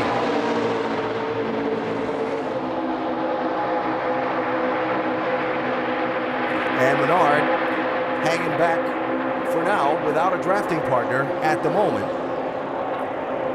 as Tony Stewart continues to work with Joey Logano. This pairing worked pretty well the last run. I'd be surprised if they break this up. By the way, back there with them, Carl Edwards, still championship leader coming in. And I'm curious if this will change anything for the 99 team, because they've been running around in the back all day hoping to avoid trouble. Can you get? Well, they did that. They avoided trouble. Well, I was just saying, can you get even more conservative? I mean, I don't know.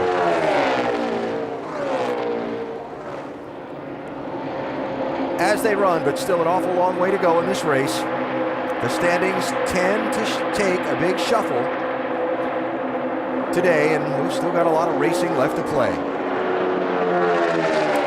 Boyer and Burton ahead of Kurt Busch and Regan Smith, Matt Kenseth running in 5th, Carl Edwards in 28th, Kevin Harvick and Kyle Busch 37th and 38th. We go NASCAR Nonstop, presented by Gillette.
So as we look at this race, the big turning point so far, the damage to Kevin Harvick and Kyle Busch, where the championship is concerned.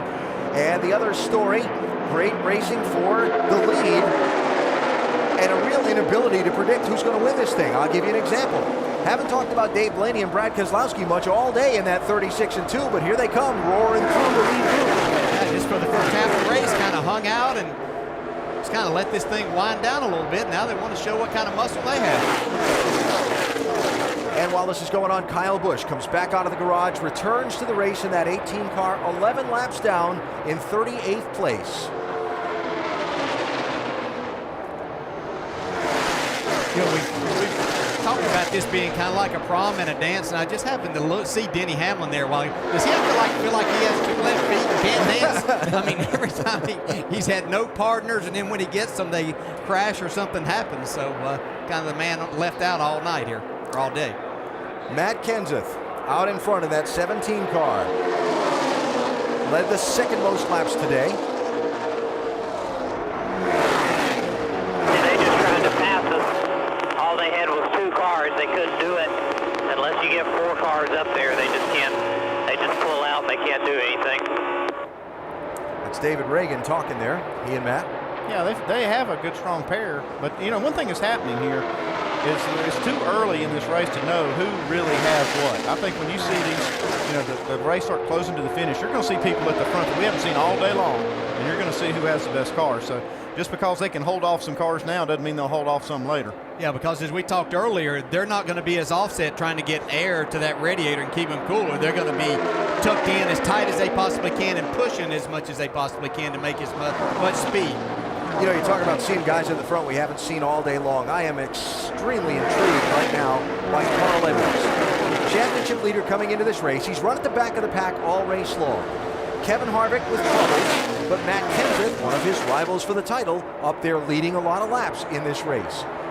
When does the 99 make a push toward the front? How aggressive does he be in that push toward the front? Balancing, protecting the car and his finish against running from the back and getting all he can at the finish. Yeah, that's one of the cars I'm talking about when I say that you don't know what they have. You don't have a clue what this pair has until it's time to show it. Caution is out. Something has apparently fallen from the 43 car onto the racetrack. How about his left rear tire? Yeah. Left side. Yeah, but it shredded everything, dude. Yeah, it looks like the same thing happened to the one car. They've just got so much damage. Their tires are rubbing the fenders, and they finally end up blowing the tires out. Yeah, you saw the Jamie McMurray left rear tire on the NASCAR nonstop a few minutes ago. So fifth caution. I'm sorry. Yeah, I was going to say it wasn't that long ago that Joey Logano was 2 laps behind. Now he's getting ready to be back on the lead lap with the free pass. And now that puts him back on the lead lap, the next caution would likely give Harvick one of his 2 laps back because there's nobody one down, and Harvick is the next car that's not on the lead lap. And Logano's car looks perfectly good to be on the lead lap, yeah. doesn't it? But he's been fast and can certainly be a factor in this race if he gets hooked up with the right person. That's amazing. You know, you think of this track as being so aerosensitive, and it is. I mean, it's all about drag, and now it's more about the drafting, and it actually overpowers even a car that's destroyed. So, we'll see what we see for pit stops here with 67 laps to go, and the leader's just on pit road about 15 laps ago. AT&T fastest pit crew of the year, Kevin Harvick's team currently in the lead. You can help determine the standings by voting from your AT&T phone. Text the car number to 234567 for the pit crew you think is the fastest and most valuable. That's not a good sign from that 29 car. No, that's not. You were talking about how he could get this, get a couple of these laps back, but they got to get that issue solved. May have a crack in the oil cooler or something because he took a pretty hard shot in the front. And I don't know that they ever raised the hood on it to figure out if they did have a problem there. Pit stops, Kenseth is in, and Reagan. Jamie? And the 2 have been glued together. The call for the 6 was right sides only. Matt Kenseth, gas and go. They're cleaning off the grill there. There was a lot of debris out there. Both drivers down and away. Vince? Upper right-hand side of your screen, Brian Vickers, just 2 tires, right sides only, packing it full of fuel. It's been good so far for the 83. Doc? And right sides only for Casey King. Right lower part of your screen. Leader trying to hang on. A win would be huge not only for Casey King, but for this team overall in terms of the big picture for next year. Guys?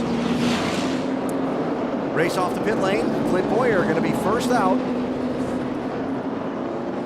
And Kenseth and Reagan and Boyer and Burton kind of setting themselves up to be nose to tail on the restart. Cleanup continues. We go NASCAR nonstop, presented by Gillette.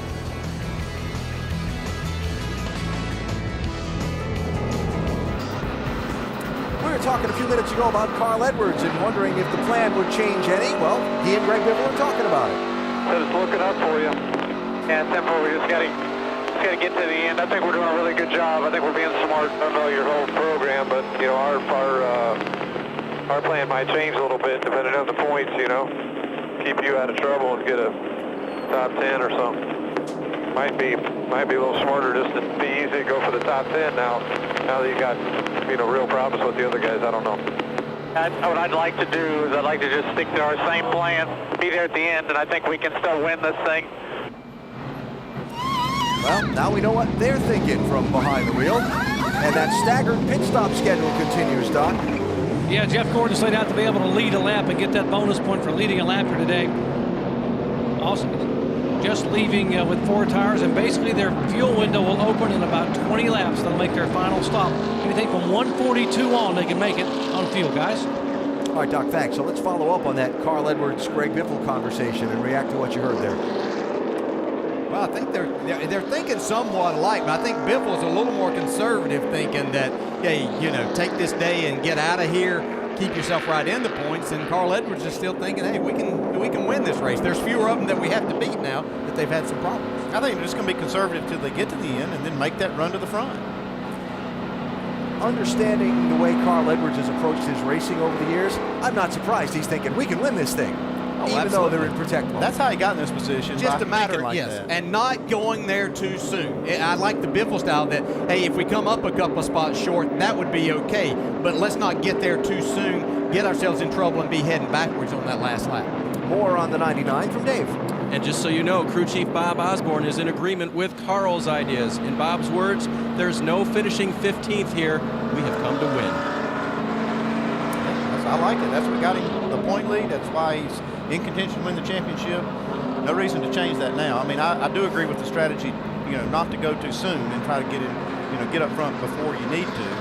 But when it's time to go, it's time to go. We are coming to the restart, which will be with 63 laps to go.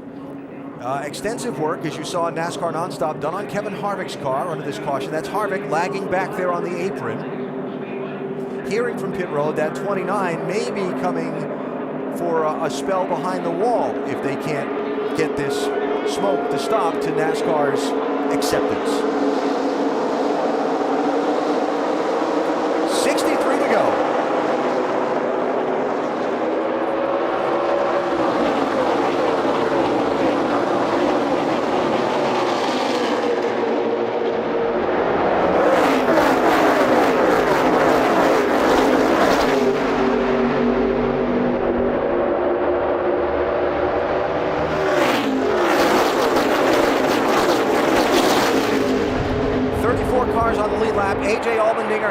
After the flat tire.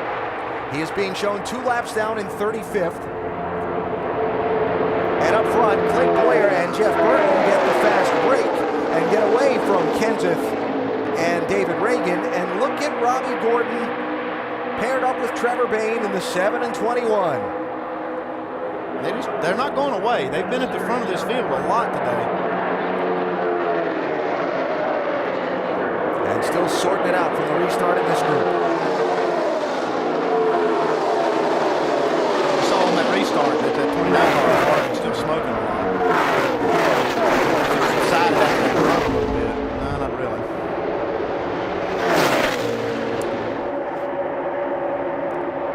Gil Thomas cleared up.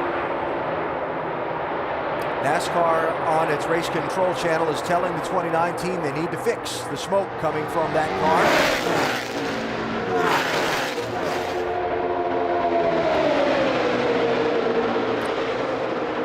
And we will see if they take that 29 car to pit road or to the garage to make further repairs on it. Doesn't appear they're heading to the pit lane. All right, we're going to have to come. We're going to have to come. They're not going for it.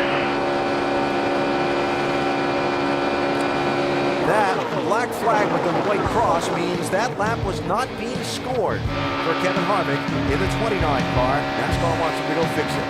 We go NASCAR Nonstop, presented by Gillette.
As you saw in our NASCAR Nonstop coverage, Casey Kane spinning through the tri-oval in a two-car draft there with his teammate Brian Vickers in the 83. They were running in third position. I say they, Kane was running in third position. And somehow didn't hit anything.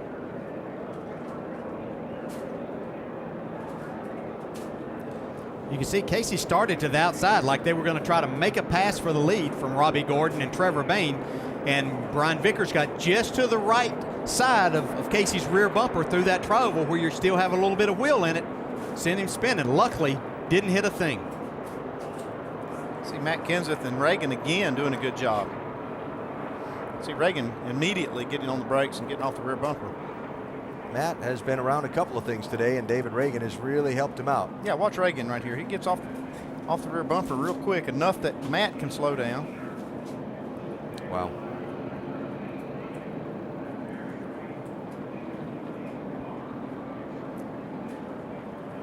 So, sixth caution, Casey Kane driving back around to the pit lane slowly so as to not have those fenders, the tires that are flat, break apart, tear apart the fenders on that 4. And we work the caution once again at Talladega with 58 laps to go. Mission accomplished for the 4 car. They got off pit road without losing a lap. Some front runners are going to pit. Some are going to stay on the track. Jamie? Matt Kenseth and his teammate David Reagan in. They're saying 4 tires this time, a tear off, and they said they're good to go on tires now. They won't take them next stop, Vince. The 83 of Brian Vickers came in only because the 4 of Casey Kane, his drafting partner, had to come get 4 tires. So it's 4 for the 83, Doc. And Kurt Busch came in and just topped off with fuel, no tire change, pulled off a tear-off. No tires at all for Kurt Busch. You want to be able to have a little more fuel in this next window to make it a little further on a tank. Basically, they can go about 44 laps, guys. Doc, the pit exit thing is getting to be kind of funny while guys are jockeying around trying to get set up to be nose to tail with their drafting partner. Back for the restart, we go NASCAR Nonstop, presented by Gillette.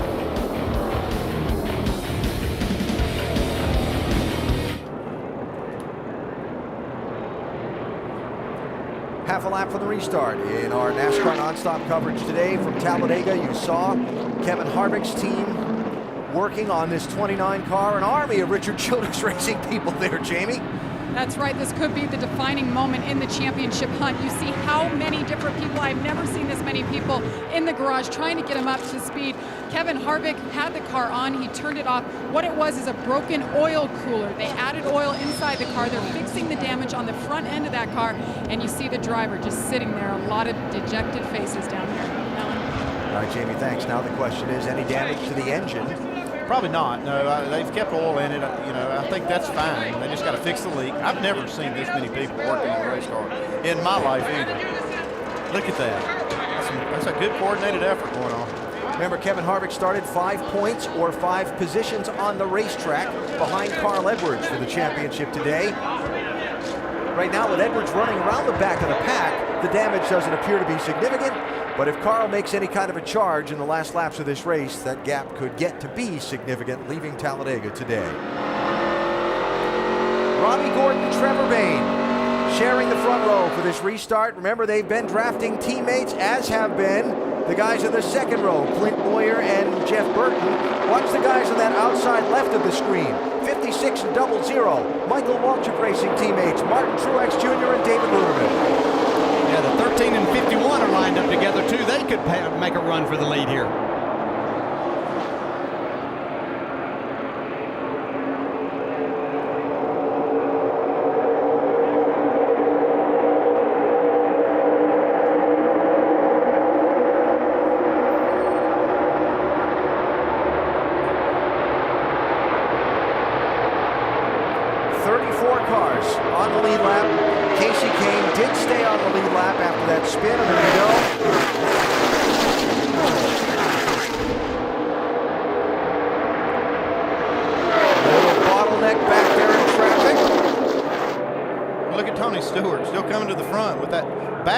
Car pushing him. Kevin Harvick back from the garage. 37th place, 7 laps down. Well, there you call their numbers. 14 and 20. Tony Stewart and Joey Logano making a charge to the front. You see Logano really doing a nice job of keeping that damaged left front out of the air. He's got that part well in behind Tony Stewart's, the back part of his car. These two are making a lot of speed. That's a good shot right there. You can see that whole left front exposed, tire and everything on that 20 car, but still front bumper intact and doing a good job pushing Tony Stewart.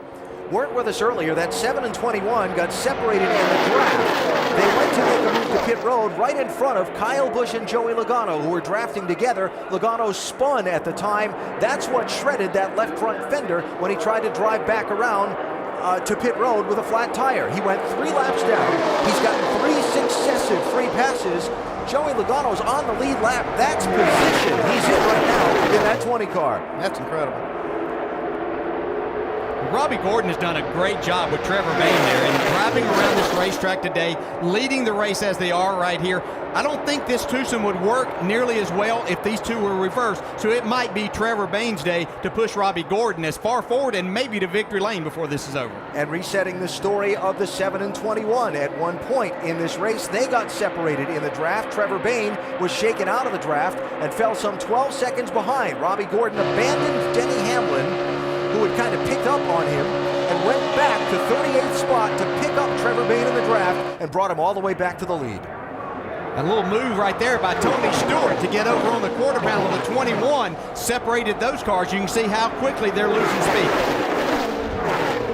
22-78, Kurt Busch, Regan Smith.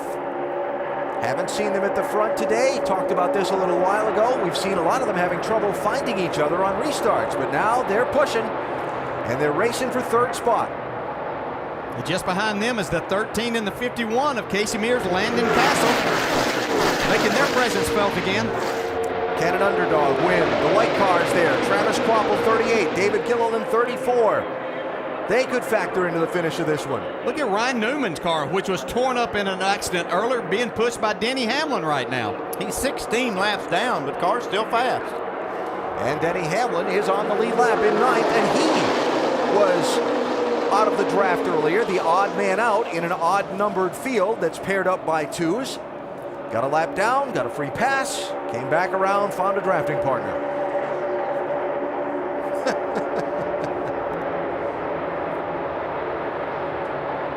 And we've still got a lot of racing left to go here at Talladega. Just past 350 miles. Tony Stewart's the leader. We go NASCAR nonstop, presented by Gillette.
Tony Stewart leading the Good Sam 500 at Talladega Superspeedway, working down toward the later stages of the race.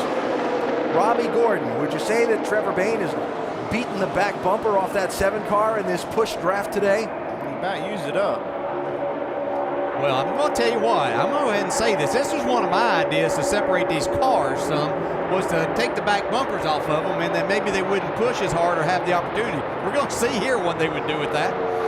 And you can see how the airflow changes. When you see the gap, the separation, that bumper cover folds back down. As soon as that 21 car gets close, you can see that bumper cover lift up.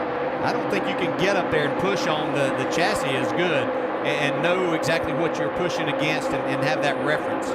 And that may just be taking 2 cars that were potential contenders for the win out of the mix.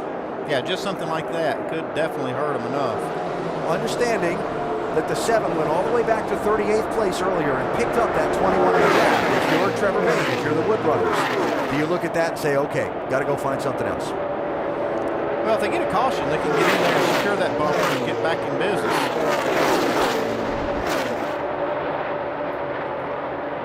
It's a tough call, huh? Dave, what are they saying about that 7? Or what they think they might do, they're telling Robbie they're just going to cut the whole thing off when they come down the next time on pit road. But it definitely appears to be affecting. Well, I don't know, how much do you think it's affecting their speed right now? It's hard to say. I'm like Dale. I don't think that they can effectively stay connected, with that, with the bar behind the reinforcement being the only thing that's touching the front end of the 21 car. Look, Mark Martin and Jeff Gordon sighting, guys. They decided to show back up in this race. Watch out.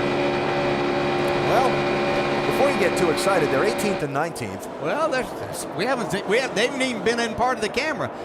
What may happen with Robbie Gordon's too is that piece may decide to become unattached there and end up on the racetrack for another caution here for long. And I think we're seeing that 21 and 7 separate enough in the corners that either Trevor's backing off to try and preserve that 7 car, or they're just not able to stay together with it in that aerodynamic condition. I think that's the biggest thing, is Trevor just has no idea what he's up there pushing against now and what he can do and just how much he can force it, Doc. Yeah, I'm up there talking to Donnie Wingo and some of the Wood brothers, and they were talking about what our options are. They said, really, there's no one else to get up with right now. The 7 is our only option. So what we might have to do is go around in front of the 7 and have the 7 push the 21. We weren't nearly as fast.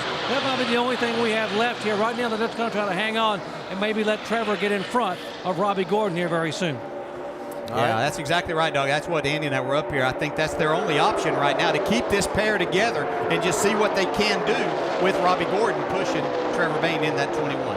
But it has been in this configuration all day, 7 being pushed by 21, so that'll be something new to find out for those drivers and teams. One thing that could be happening too is that bumper cover is covering over the hood of that 21. It could be restricting the airflow even more and making it more of a problem to keep the 21 car cool. Up front, Tony Stewart, pushed by Joey Logano. Kurt Busch, 22, 78, Regan Smith. 31, Jeff Burton, 33, Clint Boyer. And by the way, coming back into the frame, Juan Pablo Montoya in the 42, pushed by Jamie McMurray in the 1. Montoya is lead lap. McMurray is 7 laps down. Championship standings at the moment. Stewart started the day 5th. 24 points off the lead. Remember, Carl Edwards is running in the back. Don't know that he's going to finish there. No, he's 33rd right now. I'd say for sure he's not going to finish there. They're just hanging out, waiting for the right time to make a charge. Yeah, but on that run up through traffic, never know. If he finishes back there, it'll be because they were trying to make their way to the front and something happened. But we have seen this twosome right here. Tried this before, back when we had pack racing, and they tried to go to the front a little bit early, and they actually got themselves in trouble and created a big wreck. So hopefully they maybe learn from that, and they'll be a lot better off today as they start making their march forward. But they've got a long way to go before they want to start that. Memory serves, that was 2008, right? Carl bumped Greg going into turn 3, and it set off a chain reaction accident that claimed a bunch of cars. They talked about that this week between them as they chatted to make their plan for this race. They talked about the mistakes they'd made here in the past and how they've learned from it, and shook hands on it and came to an understanding of what the plan was going to be for this race, and feeling like they know better what not to do because of that very experience together. So that's Edwards and Biffle, 33rd and 34th. Let's also have a peek in at Jimmy Johnson, the 5-time champion, who is running 24th with Dale Earnhardt Jr., still partnered up with him in 25th. There they are. Remember, a time or two today, they've made a run to see kind of what they've got. And all that going on behind leader Jeff Burton. Been a while since he's been to victory lane in the NASCAR Sprint Cup Series, but he's been up front a lot today. Burton and Boyer, 1 and 2. 41 laps to go at Talladega. We go NASCAR Nonstop, presented by Gillette.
After Dale Earnhardt's passing, I asked the driver about going racing again, and he said that just like when any of us loses a loved one, we have to keep moving forward and keep going. And he said, racing is what I do.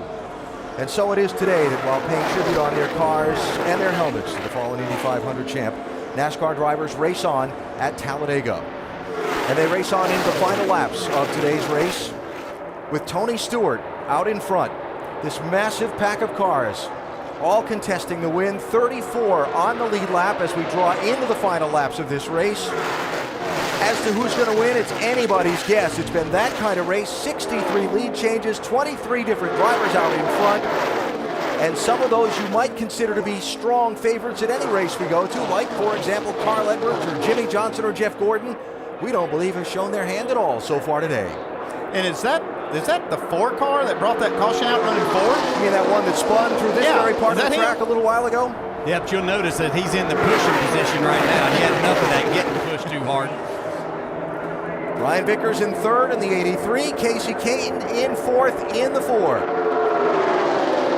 And yes, he was the one that went for the slide through the trioval a little while ago. Look at his scoring serial there. Yeah, and then how about, you got 2 cars in the top 4 that have brought out cautions by spinning at Talladega. How often have you seen that happen? Yeah, not very often. A few weeks ago at Dover, we called A.J. Allmendinger's slide early in the race through turn 4, maybe save of the year. Joey Logano's early in this race today might be the save of the year now. Oh, yeah, that car was completely sideways. I mean, you saw the whole left side of the car as he was sliding down the track. But he's doing a tremendous job here. And I think because him having to keep this thing offset somewhat is also helping him keep this cool and be able to keep Tony Stewart out front. Nobody's been able to really pass this twosome for a while. Tony Stewart is within 4 laps of taking over the top spot for most laps led today, which again contains an extra bonus point toward the championship. Weren't with us earlier.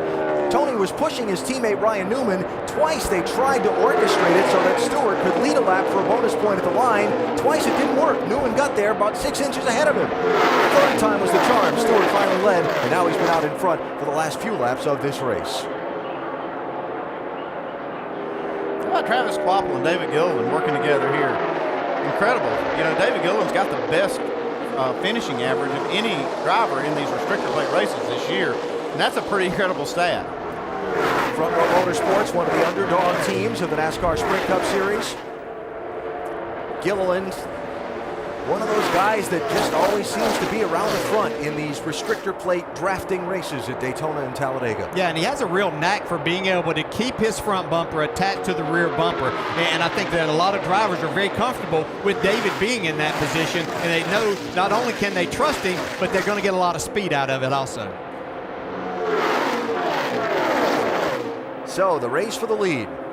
Another round of pit stops still to come. Will there be another twist of plot in the finish of this race? We've already seen Kevin Harvick and Kyle Busch damaged in an incident earlier. Stewart out in front, 32 to go. We go NASCAR Nonstop presented by Gillette.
Talladega Superspeedway with the laps winding down. 29 to go. Out front right now is Jeff Burton. Aerial coverage brought to us by Goodyear. This race is known for its unpredictability, the wild card race. First-time winners has an effect on the championship. What are we seeing today? We're just seeing a real mix-up in the points right now. A big concern for Kevin Harvick, who has had a problem. He's all the way back to 5th in the point standings right now. But Matt Kenseth, the guy we talked about on our show before it started, really having a great day right now, leading our points as this thing continues on. Carl Edwards is planning his strategy for late in the race, Brad. But I don't think what we're seeing in the points right now is going to end up this way when it's all said and done. Yeah. Too much racing left. I agree with you. And as we go back, we're talking a lot about these first-time opportunities, winners at this racetrack. The guy for me is would be Landon Castle. I mean, he has been up near that front all day long. He keeps shuffling back and forth, back and forth. I've watched him all day, and I think he has a good opportunity possibly to get that 51 car into victory lane. He's done a great job, and he keeps moving back and forth, back and forth. Keep an eye on him. Well, we talked about him earlier, though, Nicole. I'm sorry to interrupt you. This guy doesn't have a sponsor, the 51 car for next year, and he's been instructed to drive his brains out, too. Yeah, do everything he can. He finished second in the nationwide race at Daytona this year, so he knows how to run good on restrictor plate races. Landon Castle has the potential to become the 11th first-time winner here at this track, but there are a couple of drivers throughout history that have been able to collect their one and only career wins at this track, including the very first winner at Talladega Superspeedway, Richard Brickhouse in 1969. Most recently, though, 1988, and Phil Parsons. What will we see happen in the next 27 laps, Alan? Nicole, if it's anything like what we've seen happen in the last couple of laps, we're all going to be holding our breath, I think. We saw Matt Kenseth squeeze his way to the inside lane. We saw Jeff Burton have a big wiggle being pushed by Clint Boyer. And we've seen Tony Stewart get separated from Joey Logano by Kenseth and David Reagan, 17 and 6, have to go back to 16th place to collect that 20 car, and now charge his way back up to 5th. And how about Brad Keselowski in the deuce, pushing Dave Blaney in the 36. If you remember, Brad Keselowski's first win was when he pushed Carl Edwards. This is the first time I actually saw this two-car tandem hookup. They did that late in the race, and then as they came to the line, we all know what happened. Carl Edwards went upside down, and Brad Keselowski got the win. So coming up on the opening of that pit stop window, I believe it was Doc that reported to us a little while ago, anytime after lap 162, we could see the leaders make their final pit stops. Trouble. 71 car and the 32 in trouble. Andy Lally in the 71 on the outside wall. 32 is Terry Labonte. I think these two cars have been running together. Caution is out. And now those final pit stops will be made under the yellow flag.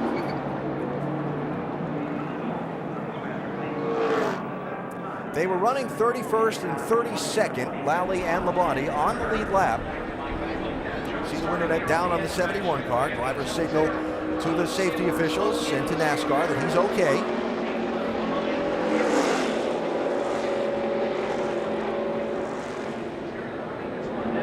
But Andy Lally, with a wrinkled up race car, sitting on the apron inside turns 3 and 4.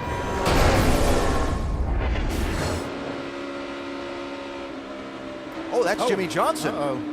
Stay low, stay low. 71 is Rex here. Let him up there, no pressure. Come on up there, Jimmy, if you need it.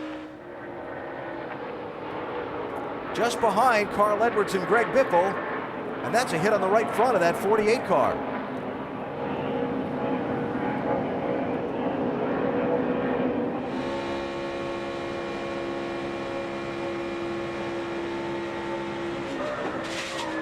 Yeah, that's a pretty severe hit right there in the right front of the 48 car Jimmy Johnson. It was a good job by Jimmy, not Greg. I mean, he can maintain control, but he did take a pretty good lick on that right side. This is one of the problems. I mean, you can't run away from trouble at this track. I mean, it can happen at the front or the back.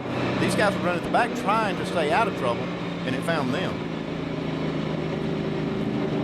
So we'll see what kind of damage the 48 does or doesn't have as the team gets a chance to look at it here on pit stops. It'll be with 24 laps to go. Jamie?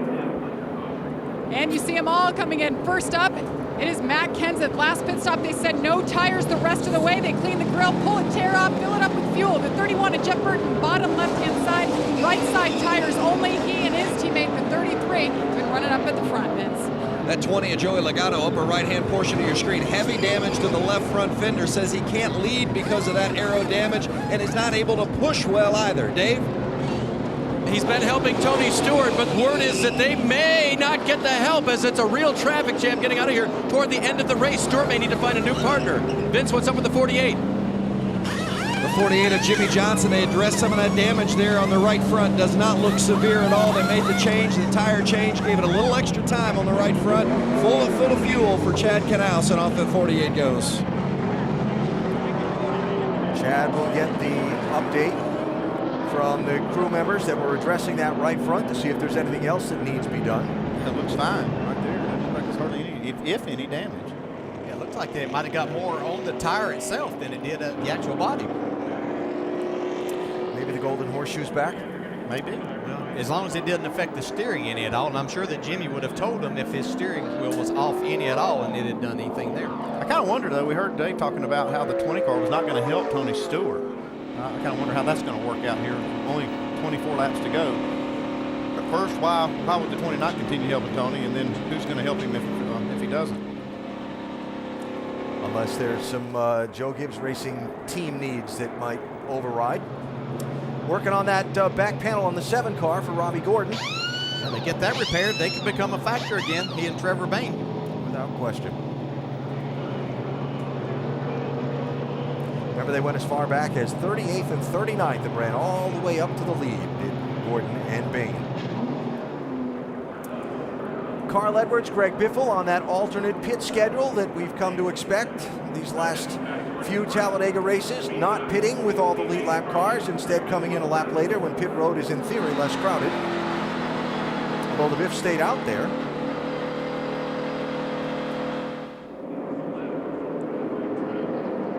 That was interesting. Dave? Still checking on that, why Greg Biffle stayed out at this point. Carl Edwards is definitely coming in. See if they're going to make any changes to the car at this point, Alan. But they will take on 4 tires while he's here, and they'll send him back out. Championship leader coming into today. We'll see how their strategy plays out at the end.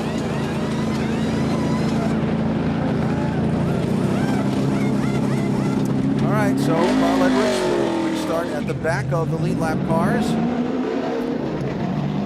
I would expect we're going to see Greg Biffle in next time. He will. He just stayed out. I think to lead a lap, he's still in the battle for that 13th spot in the points. So I think he wanted to stay out there. They're going to be at the back anyway. Yeah, it's the first lap he'd led today, so he did get that point.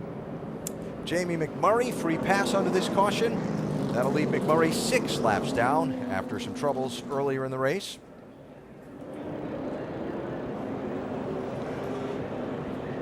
And another look at the cause of the 7th caution when Andy Lally got turned by Terry Labonte into Jimmy Johnson and then into the outside wall.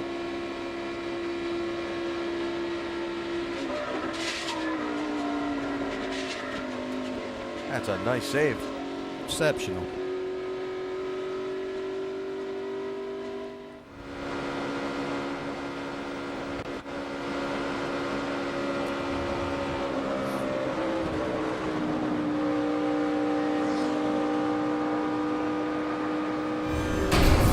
Dale Earnhardt Jr., our in-race reporter, had a good view at that one. Hey, Dale Jr., Dale Jarrett, you have a copy? What kind of pressure are you running around at right now under caution and what time? 8. Temperature? Temperature 140.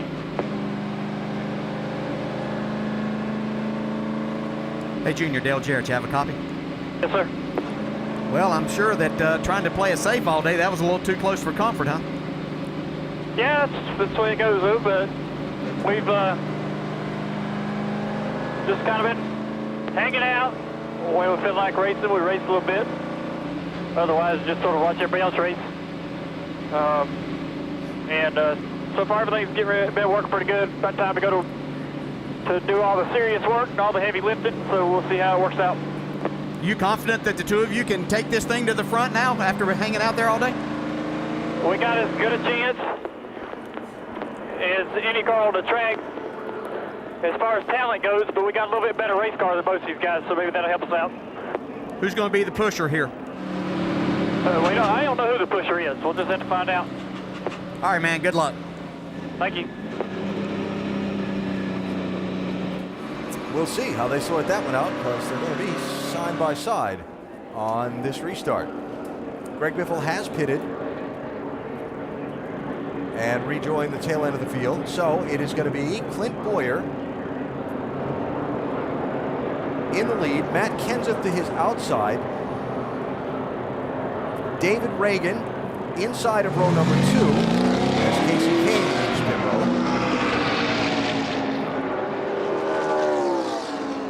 And a lot of these guys that have managed to work the exit of pit lane to be lined up nose to tail in the draft the way they want to be for the restart aren't exactly lined up that way now. For example, 33 and 31 separated by the 6. 17 separated from the 6. Tony Stewart separated from Joey Logano for this restart. It's going to get really interesting in just a minute. It's been really interesting all day long here at Talladega, particularly the tri-oval. This was the big moment where the championship is concerned. Kevin Harvick and Kyle Busch both involved in this, involved in the chase also. Real close call for Jimmy Johnson in this one. And a tremendous save of that 48 car on the apron of the racetrack at 180, 90, whatever miles an hour. So, Kevin Harvick took the wave around. There are now 32 cars on the lead lap. There'll be 21 laps to go in the race. Have we seen the last caution? And how's the finish of this one going to shake out? Kenseth squeezes in behind Burton and in front of Reagan. And Dave Blaney in the 36, pushed by Brad Keselowski, going for the point on the outside. You can see the 33 and 31 separated by 2 cars and a lot of car lengths there now. Kenseth backs up to Reagan, and Tony Stewart hooked up with Paul Menard now in the draft, that neon car. I'm not sure that's not going to make Tony Stewart even more of a factor in possibly winning this race.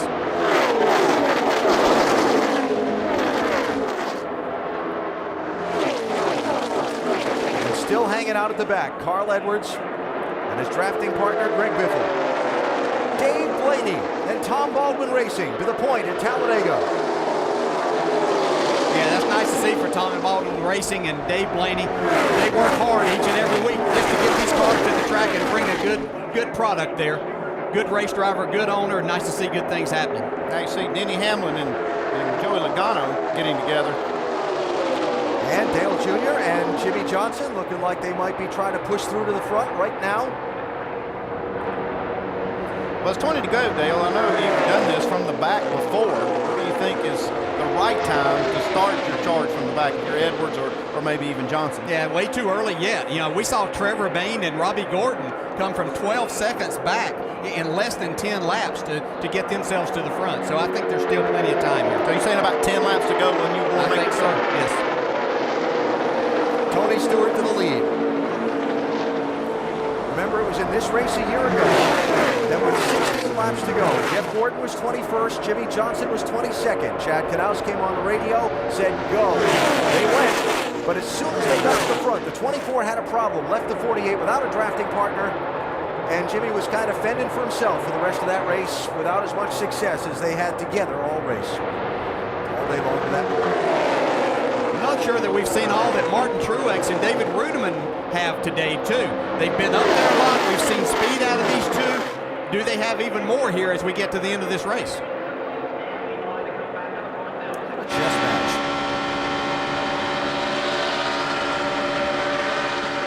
Look at those cars moving around in the air in that draft at over 180 miles an hour anyway, Dave. And the thing to remember about the 56 and the 00 is the weekend didn't start well for them. They had some parts confiscated off the cars. The windshields were taken by Nascar. The but they regrouped, and these two have stayed together all day long. They planned on working together as teammates, and they've stuck together, the 56 and the 00. NASCAR saying further penalties to be forthcoming for those two, as well as the 47 team on Tuesday. Vince? Well, this is a spot that Junior and Jimmy Johnson have tried to avoid much of the day, being surrounded by other cars as they're just outside the top 10 and discussing how close they might be to go time. So do you want to wait a little bit and let these guys crash, or go racing? What do you think, Junior? I'm not in no big hurry to run up in there, but I thought we got a little bit too far out of it that last little run there. So, I don't think we can start around too long. There have been a few times they've been tempted to go a little bit earlier today and get aggressive, and each time they've taken the conservative route. So far, it's paid off. Will it continue to pay off over the final 17 laps, Alan? A lot of racing left to find that out, Vince. Bobby Labonte, 47. Michael Waltrip, 15. The big charge to the outside. Jeff Gordon and Mark Martin, 24 and 5 as well.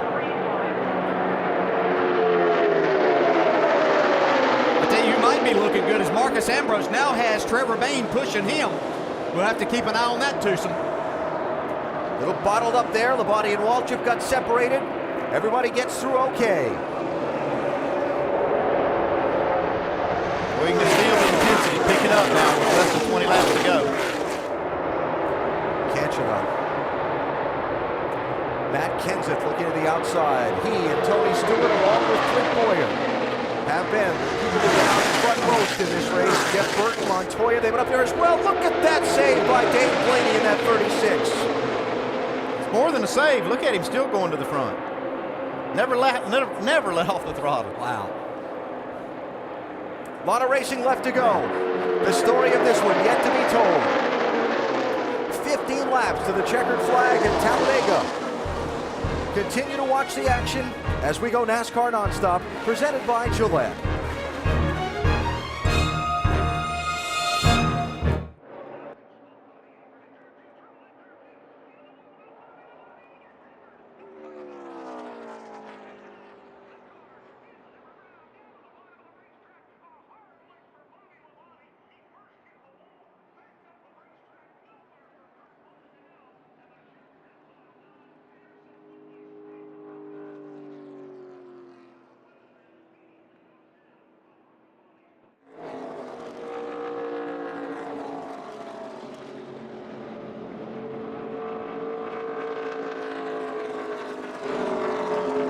Trouble at Talladega has brought out the caution flag for the 8th time. Bobby Labonte climbing from his car after a hard crash in turn number 2.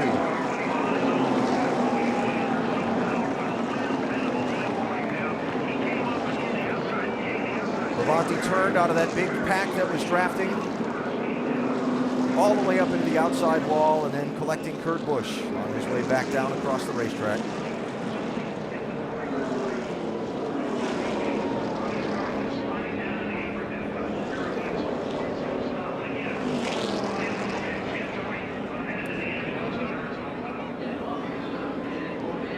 Talking, a minute ago about him and Michael Waltrip running to the front there.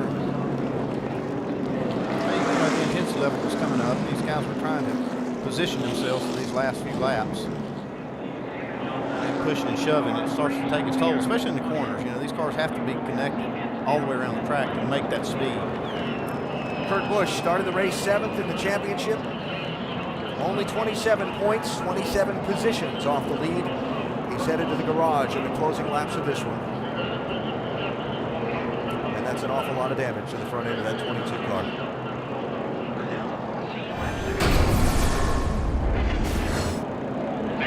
It's Michael Waltrip in the 15, behind Labonte in the 47. Andy Kessler got a piece of that also. See here, Kurt Busch. Hard look for Kurt Busch and Bobby Labonte. It looked like that when we had followed Michael Waltrip and Bobby Labonte that Bobby was really loose with his car. He wasn't able to turn it a lot of times and would have to chase it up the track. And you're right, Wow. that's really hard lick there at the end. You just know where to go for Kurt Busch.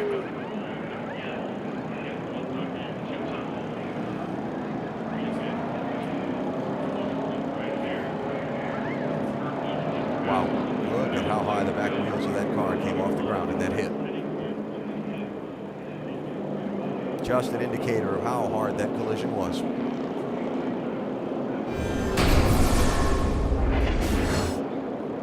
For Kurt Busch, not the finish he was looking for at Talladega. Some pit stops under the caution, not many. You see the 48 on the left of the screen, the 88 Dale Jr. on the right. They've been partners, both taking 4 tires. They just talked about not coming in, but Jr. thought he ran over some debris, so that's why they came. Dave? Greg Biffle and Carl Edwards came through. They were riding in the back trying to avoid contact with any of that action like we saw Bobby Labonte get into. So they rolled through all the debris. Carl Edwards' team had 5-lap scuffs to put on the car only. Not sure what Biffle's team had to put on, but they both felt it was better safe than not to pit. I have to agree. You know, there's a lot of debris from that crash down there, and they're fairly far to the back anyway. Don't lose anything by coming in and getting those tires on. The team's getting 6 sets of tires to run this race. This is now the 8th caution that we've had today. A number of incidents, not all of them crashes. They've had several debris cautions during the course of the day. Still 13 laps to go. Let's go back and finish that last commercial break as we go NASCAR Nonstop, presented by Gillette.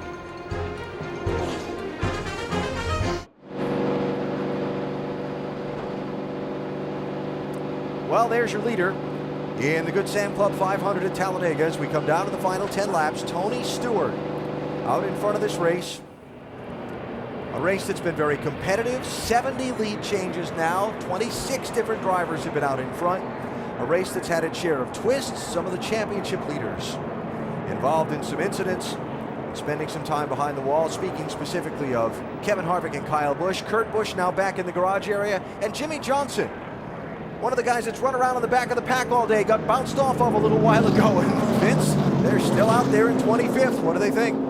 They've been comfortable running toward the back. Chad, now with 10 to go, how confident are you that you guys have the combination to get to the front? I'm just happy we made it to this point. How's that? So I'm real happy with the way Jimmy and Dale have worked together today. They've done a very good job of being very selfless and, you know, putting each other's guys' needs in front of one another. So it's been a really good day. It's been fun working with the 88.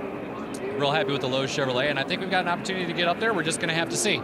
There's more than likely going to be another accident. Hopefully we're not involved in it. We'll hopefully come out here with a decent finish.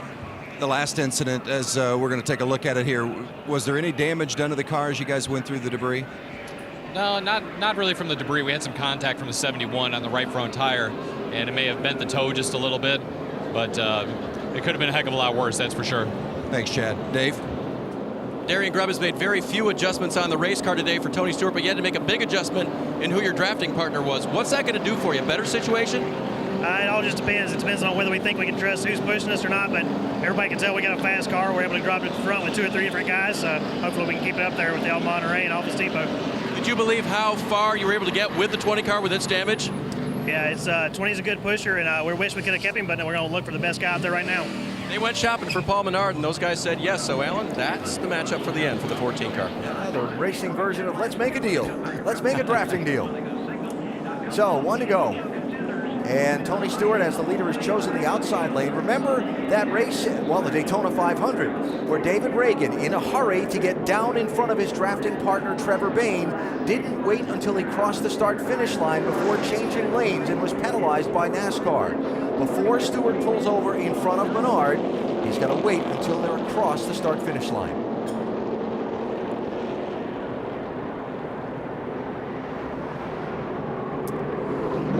Thinking about some of the guys that are deep in the pack and when they're going to make a break for the front. This radio a minute ago. You feel about leading here, Junior? Want back in front once we get going? Yeah, I mean, I'll push you until that's not working out. Yeah, I think it's going to be one move here, and I've got no problems pushing, man. Yeah, I know. Well, right now, Jimmy's got to get to Junior first, and then we'll see how they fall in line as who's going to be the guy in front in that 2-car draft. Yeah, my personal opinion, I'm not sure that's the best scenario. I'm not sure that this isn't a more formidable pair with the 48 in front and Junior pushing. It just seems that their styles match up a little bit better that way, but hey, they're driving these things and they know what they can make work. We'll see what happens. And what of Carl Edwards?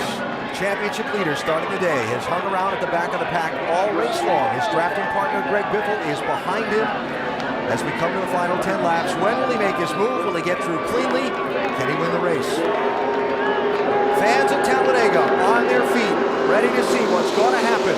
Tony Stewart, the race leader. Watch that start-finish line, 10 laps to go, green flag is up.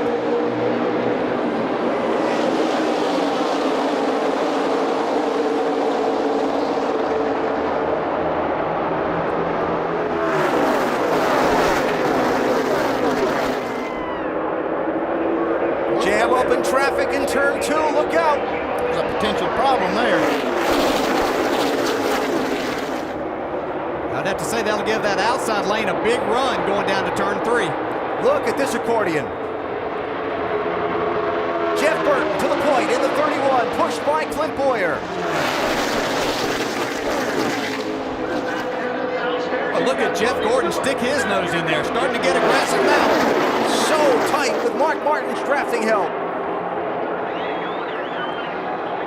And to the outside, Matt Kenseth, 17, David Reagan, 6. They've been one of the more formidable drafting groups all race.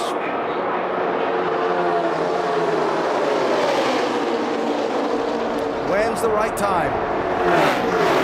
Oh, it's time to go now. Yeah, I wouldn't be backing out and saving anything at this point in time.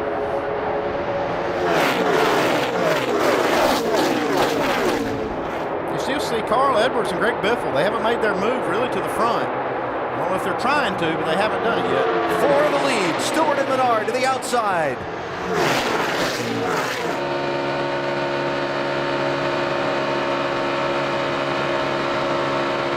Trying to come from further back here, they're going to have to understand that these guys are going to stay tucked up. They're not going to breathe these things now. These are going to be the fastest speeds that they've run all day right here.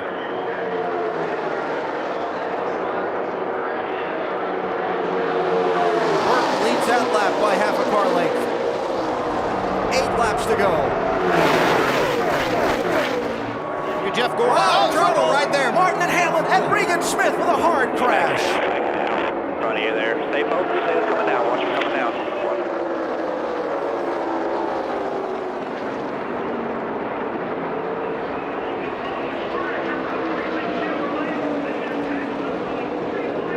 Caution is out, as you see.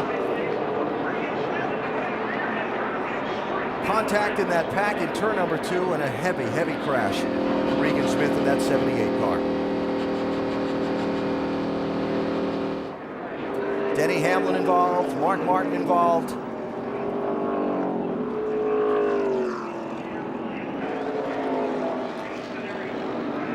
And the safety workers there at Regan Smith's car.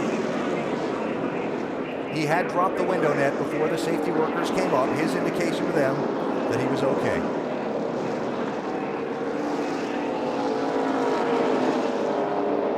See him getting out of the car. That's good to see. That's very similar to the way Jimmy Johnson hit last week at Charlotte. Actually, probably a little tougher. And a wave to the fans in that backstretch grandstand. Well, just once again, a testament to the safety of these vehicles now and the Hans device that you just see right there, Regan Smith taking it off.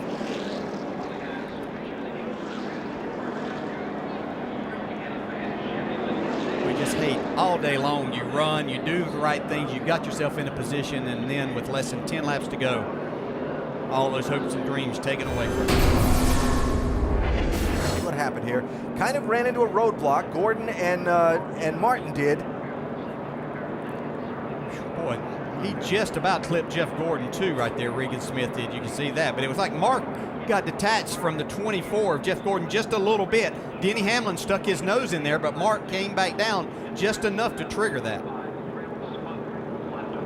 You can see it got Jeff Gordon loose. That's what happened right there. He had to get out. Then Mark, as he tries to get back to Gordon, the 11 is there. And another aspect of this racing, DJ, Joey Logano in that 20 can't see through Denny Hamlin's car, so even if Denny has lifted off the gas there, he's got no idea. No.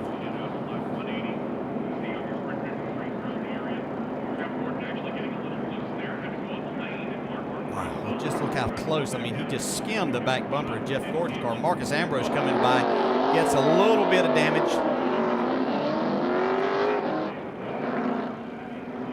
That's See, once again, Matt Kenseth and David Reagan sneaking by one more time. Third or fourth one today. See this, when Mark hits that right rear, the angle that it sends Regan Smith into the wall is tremendous. Yeah, and it looked like what happened was Jeff Gordon had to check up just a little bit. He was closing on Tony Stewart and 27 of Paul Menard a little too quickly. Mark got into Jeff, and that got him a little bit loose, and then that's when everything else happened from there. Some pit stops here, including Carl Edwards, the championship leader, Dave. Along with his teammate Greg Biffle, his drafting partner. Again, the same issue for them. They were in the back to avoid everything that just happened in front of them. But in doing so, they believe they ran through debris again. So they're going to change 4 tires each car. In Carl's case, he was told, and we're going to give you scuff tires with, quote, even more laps on them. That shouldn't be a big issue. The tire wear very good here. The only issue is that the glue on the lug nuts might not have been dry, and so it'll take him just a little bit longer to get that done. But he'll rejoin with Biffle, and I think they'll maybe push the button now, guys, to go to the front. Well, and the question becomes, when they get all this debris cleaned up and we go back racing, we're not going to have many laps left in this race, and the time to make that charge is now. Is there an open lane to make that charge through, and what can they get out of it? Well, that's the position they put themselves in now, is to be able to do that. That's going to be the key factor, is will they have anywhere to go as they try to make this charge? Haven't been with us all day. Carl Edwards has ridden around in the back of the pack all day as the championship leader coming in. The closest driver to him in the championship starting today, Kevin Harvick, was involved in an incident back at lap 104, just past halfway in the race. He spent a little bit of time in the garage.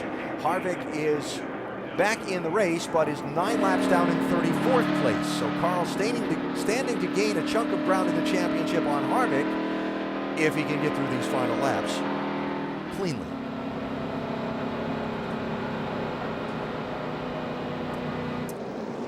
So Jeff Gordon, Doc, saw Mark Martin's car damaged in that last incident. And they've been politicking for a drafting partner. Here's what's going on down here with the 24 car. They thought about the 14 there, which was, of course, Tony Stewart, but he's another chaser, so they really wouldn't be able to help each other. And they thought about the 13 right beside him, their Casey Mears car. But they don't have the 13 radio in the Gordon radio, so they can't hear each other. So then they went to the 21 car of Trevor Bayne and said, we need some help. And said, here's the deal, okay? You want to be able to keep the speed, you push us. So the deal was the 24 pushes the 21. Interesting. Very interesting. Those two worked really well together in Daytona. Yeah, but I knew from earlier orders in the week that it wasn't going to be the 21 pushing the 24. That wasn't going to happen. Stories going around the garage that Ford told its teams that they should work with Fords in this race and help particularly the Ford cars competing for the championship. The story going around, but then you get in the last laps of the race, and you're the one who's been behind the wheel of these things, DJ. Those kind of, I'll call it politics. Yeah, you'd like to think that all of that kind of goes out the window. You sat out there and got yourself in a position where you know that things are going to happen throughout the day. So let's team up with who can give us the best opportunity to win now or get a good finish out of this. So why not take the best partner you can possibly find? That's the way it's always been down here. It's everybody politics to run with a certain group. And sometimes it's not manufacturer working with manufacturer. Sometimes the best partner you can find has a different emblem on the hood. So they're going to get the 1-to-go signal when they come to the start-finish line this time. Make mention that we do hope to get a word with both Bobby Labonte and Regan Smith involved in those last couple of incidents. As yet have been unable to, but we do hope to be able to do that before we leave the gate. See them making some repairs to the safer barrier over in turn number 2, where Smith hit a moment ago, replacing those foam pylons that absorb so much of the impact when the race cars hit. Yeah, they collapsed just a little bit and did their job. Now they'll put some new ones in there. And the field getting a signal in one more lap. We go back racing. So that's 4, so we're going to get the green flag with 3 laps to go in this race. 28 cars on the lead lap, and Jeff Burton, who hasn't won a race since October 2008, out in front. Man, when we got that big lead that time, it would have taken 3 laps to get back to it. Yeah, we just got to be efficient as hell getting hooked up, and we'll be good. Is there any teammates behind us, Brett, that are going to be nose to tail? 14 and 27 and Red Bull, both of them will be nose to tail. I think you got to do what you did there. I think you got to let Jeff start on the bottom and do like just what we just did, because we got hooked up, kept our momentum up. For whatever reason, our eyeside's been good through 1 and 2 all day. Well, as you can hear from that conversation between Jeff Burton and Clint Boyer, how quickly they're able to get nose to tail in the draft without violating that start-finish line rule is going to be key to this. Half a lap on the restart. Let's go to Jamie Little. And Bobby Labonte has been checked and released. A spin, and then you were drilled by the 22. I see your shoe is off. Is that the main area that's hurting right now? Yeah, it was hurt a little bit there for a while. I don't get a picture of my feet. It's terrible, but yeah. And then fortunately the helicopter went for me. Unfortunately it was for a fan, so that was good. But good for me anyway. But yeah, just you know, it's just a product of it sometimes when you get late in the race and pushing real hard like that. So got turned around and you know, just I couldn't hold on to it at that point in time. So that was not what we wanted to see. All right, bad day for Bobby Labonte, but good news looking forward. He did sign a deal. He will be back in the 47 with Todd Barrier as his crew chief, and he referenced a fan being airlifted. It was for a medical concern, we were told by NASCAR. Alan? Jamie, thanks. Good to see Bobby's okay. Down to the final 3 laps at Talladega. Carl Edwards, the championship leader, is in 23rd position for this restart. Earnhardt Jr., 16th. Jimmy Johnson, 19th. Jeff Gordon, 8th. Up front, Burton and Boyer with Vickers and Kane, Stewart and Menard getting set to go. They have waved off the restart because they still have some cleanup trucks on the racetrack, so that gives us an opportunity to check with Vince. Well, Jeff Burton, as you said, Alan is in front, except the man he's been working with, Clint Boyer, is beside him to restart. Luke, what's the strategy here to get you guys teamed up again for this green-white checkered? Well, the main thing is we just got to be careful here, not make any wrong move before we get to the line. They've got a plan for how they're going to line up, so get a good smooth restart here and get lined up, we'll be good. I know you're inexperienced, quote-unquote, in this position. How helpless do you feel right now knowing that it's just been in the driver's hands all day long?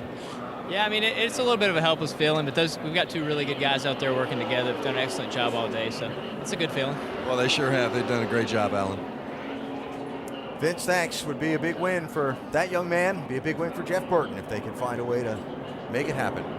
Now, we heard from Doc earlier about Jeff Gordon and Trevor Bayne. Got chapter 2 on this, Doc?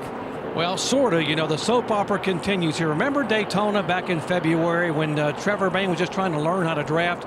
During the qualifying race, Jeff Gordon said, stay with me, you push me, I'll show you how to do it and what we do. Well, Trevor Bayne remembered what Jeff Gordon has done for him. So now the 21 car is going to push the 24. And I think DJ said whoever the 21 pushes is going to win this race. Well, Jeff Gordon's in pretty good shape. Yeah, I have to give that credit. Thank you, Doc, but that's Andy. I will say that Andy has said that all week long, that whoever Trevor Bayne, and I'm glad to see them work this out because Jeff Gordon did help Trevor Bayne a lot, and he won the Daytona 500. They're lined up together, so let's hope that it works out for them. Jamie? And Regan Smith just checked and released. How you feeling? That was a big hit, Regan. Yeah, that definitely wasn't a fun hit, but you know, it's what we do with the restrictor plate tracks, and unfortunately you get caught up in other people's messes. I don't know what happened. I just know I turned right in a hurry with the Furniture Row car. It is what it is. I was hoping we were gonna have a good day. My partner Kurt Busch got wrecked earlier, and wasn't his fault either, but that's how it goes. Hats off to Safety Innovation. We're going back green. Alan? Jamie, thanks. Here they come for the final couple of laps at Talladega. Green flag is in the air. See how quickly 31 and 33 get hooked up after that line. Tony Stewart and Paul Menard not quite together in that outside lane. Look at Gordon and Trevor Bayne up through the middle. Well, Jeff Gordon was on the gas, ready to go. Matt Kenseth has been separated from David Reagan. I think Matt's wanting to be able to help the 21 maybe right now. Leave Jeff Gordon hung out right here. There it is. Goodbye 24. And the 56 and 00, Truex and Ruderman. Mentioned them earlier to keep an eye on them. What a lead that Jeff Burton and Clint Boyer have made right here. It'll be tough to run them down. Jeff Gordon just a roadblock right there. What happened to Stewart and Menard on that restart? Michael Waltrip looking for a partner. White flag, down to the final lap. Can anybody run up and catch Burton and Boyer? They've got some ground to make up if they're going to do it. Shuffling around in this pack. 8 of the last 12 races here have been decided on the last lap. Dave Blaney first to break from the traffic with Brad Keselowski. Here come Brian Vickers and Casey Kane. Whole knot of cars behind them, but Jeff Burton is a half a lap to victory. This far clear of the pack. Does Boyer pull out and try and win? There's a chance that Boyer might try to pull out and win when they get to the trial. Here he goes. Here he goes. Does the pack have a chance to run him down? Over there, you and him. Side by side in contact. The pack is not going to catch him. They bounce off again. Clint Boyer gets the win. I don't know who won that. Good job, Clint.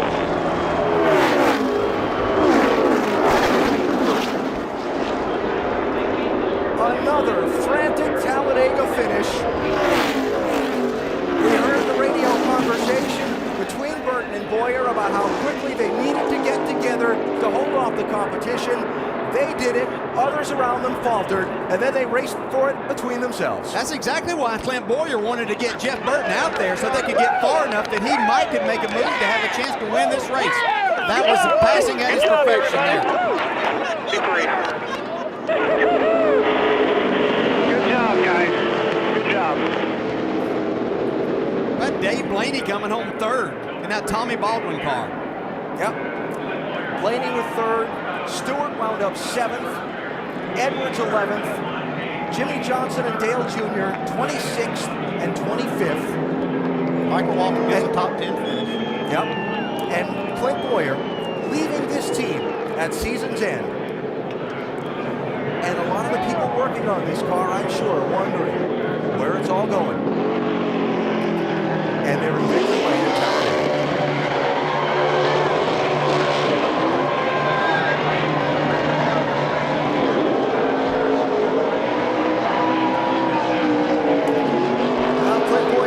Goodyear winning moment today. Burning down a set of those Racing Eagles, celebrating another Talladega win.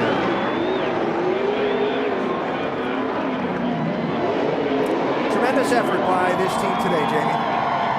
Shane Wilson, the crew chief, I talked to him this morning about things coming to an end in 4 more races. You said, we have no pressure. We can just go out and win. How sweet is this victory? It's really good. I mean, this deal, we've worked hard, and we've been close here and there, and missed a chase this year, but this group is a good group, and it's a shame it's going to the end, but it's the way it is. And just proud of everybody today. Everybody at RCR, ECR had really good cars today, and just glad.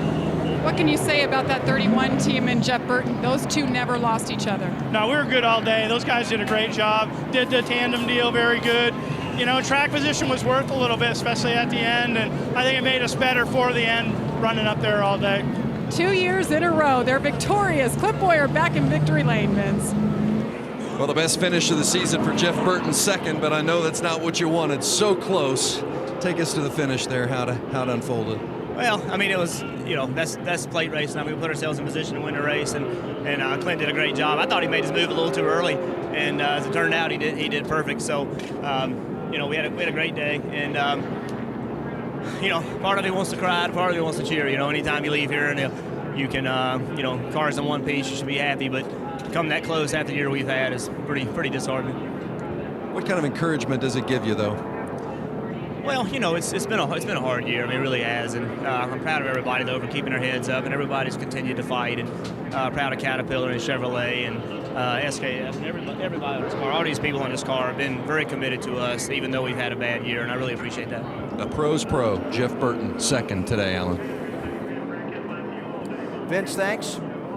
And so the championship standings at the conclusion of today's race, after the troubles earlier in the race for people like Kevin Harvick and Kyle Busch, after Carl Edwards only ran through to 11th at the finish, pointing at the flat tire there on the 33, burned it down in the burnout.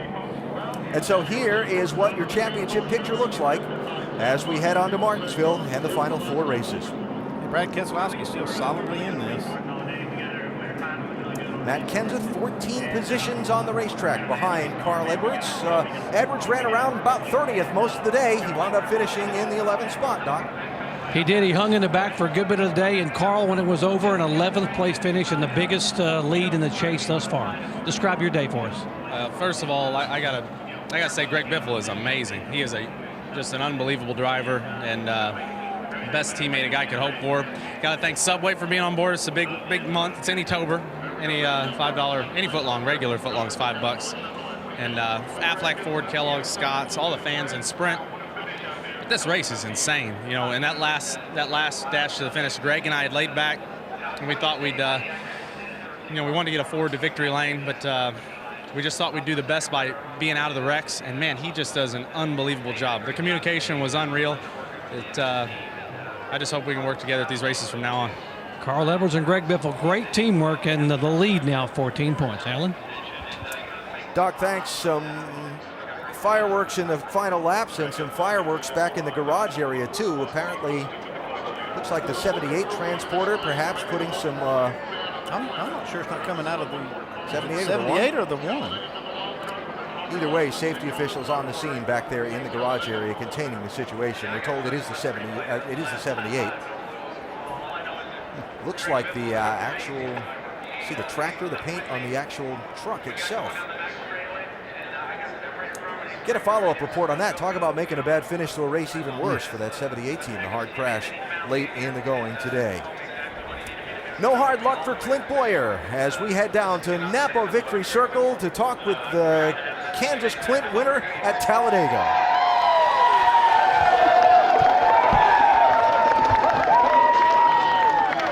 Oh, that's got to be bittersweet. Richard Childress walking up, congratulating you, Clint. Second year in a row you're in victory lane here. How sweet is this victory, knowing there's 4 more races with these guys? Yeah, I told him, this is Chevrolet's 100th anniversary. What an awesome paint scheme. So proud of the paint scheme. Then it was his 100th race that he's won in the Cup Series. So I told him, congratulations. I guess I'm going to reach his ass for the 101st. But just thank you to Cheerios, Hamburger Helper, everybody involved with this car. BB&T has been a long support of ours. It meant a lot to me to get all these guys back in victory lane before we cap off this season. So good day. Thank my teammate Jeff Burton. We just were really good together. We thought about it. We talked about it a lot before the race, and things really did play out just how we planned. We were really good on the restarts, getting together, getting bunched up before the other cars, and I think that's ultimately what won the race. You guys never got separated from each other. One of the few tandems. Take us through the last lap. I know you guys had some funny commentary back and forth on the radio under caution. Yeah, I mean, it was pretty calm day, to be honest with you. It's just kind of methodical, and I wanted to stay up front. I told him we needed to stay up front, stay racing with these guys. That way, when the time comes, we've practiced, we're ready for it, and we can race, like the end of the race needs to be raced. But our restart, we got bunched up before everybody else. I was really, really worried about, especially the 14 to 27 were hooked up. The Red Bull cars were hooked up. I didn't think it was going to be like that, but sure glad it did. I wanted to, obviously I was trying to figure out where to pass him, and I was going to, I said, I'm at least going to give him a shot at it. I'm going to try it early, and it's going to be a drag race.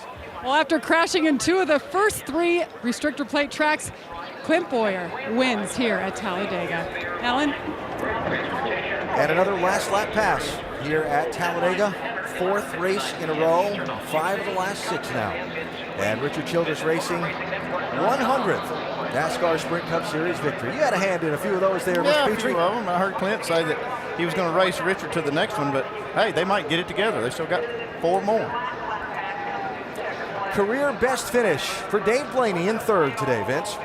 That's right, restarted 14th on that final restart. How'd you get up to 3rd there in the last couple of laps? I don't know. I had that big blue 2 car pushing me. I can't thank Brad Keselowski and that whole team enough. They committed yesterday or Friday to just work together the whole day, and we kind of struggled at times figuring out what to do and how to do it and when to do it. But man, he could really push me well, and it turned out good. But man, happy for Golden Corral. Finally get to feed a lot of kids on Monday, and that's big. That's big for us. Happy for that, and it's Dave Blaney's birthday tomorrow, so a little something extra to celebrate. Doc? And Brad Keselowski restarted 15th and finished 4th. And Brad, how? 4th, exactly. Finished third and fourth, Jerry. Okay. And how wild were those final 9 laps? Crazy, man. I told the guys in the spotter stand that Dave Blay and I had this. They could walk downstairs and grab a Miller Lite because there's nothing you can do for us once they drop the green on the green-white checkered. And my team, they gave me the car, and we just came down to teamwork with Dave at the end. Worked hard with him. And want to say thank you to Dave Blaney and his whole team. But all came together at the end, and this is exactly how we needed to leave Talladega with a strong finish. Gained points on the leader, gained points on really all the chase cars, and very proud of the effort, and proud to have had a good day, and feel very fortunate to have missed all the wrecks today. And I don't know, it must have something to do with the in memory of Dan on the back of the car. It was a great day for us, and I want to say a shout out to him and his family. Carrying a memory of Dan Weldon on the back of this car, guys. Vince? Ryan Vickers, he and his teammate Casey Kane worked well together all day today, almost top 5, I think, all day long. You end up 5th. More fun or frightening today? It's a long day. This racing is nerve-wracking. It takes about 2 hours to go to sleep after this. Your mind's just doing 100 miles an hour, but the Red Bull teams did a great job working together today. Casey and I both, whether he was in the lead or I was in the lead, we had to go the last, 4 or 5 times, but we always got back to the front. We just didn't have quite enough there at the end. We got together, and the guys got on our door, and the 33 and 31 got away, but they were strong all day. They were one of the only, them and the 42 and 1 were the only 2 groups I could see that could pass on the outside, and so that we knew they were going to be tough at the end.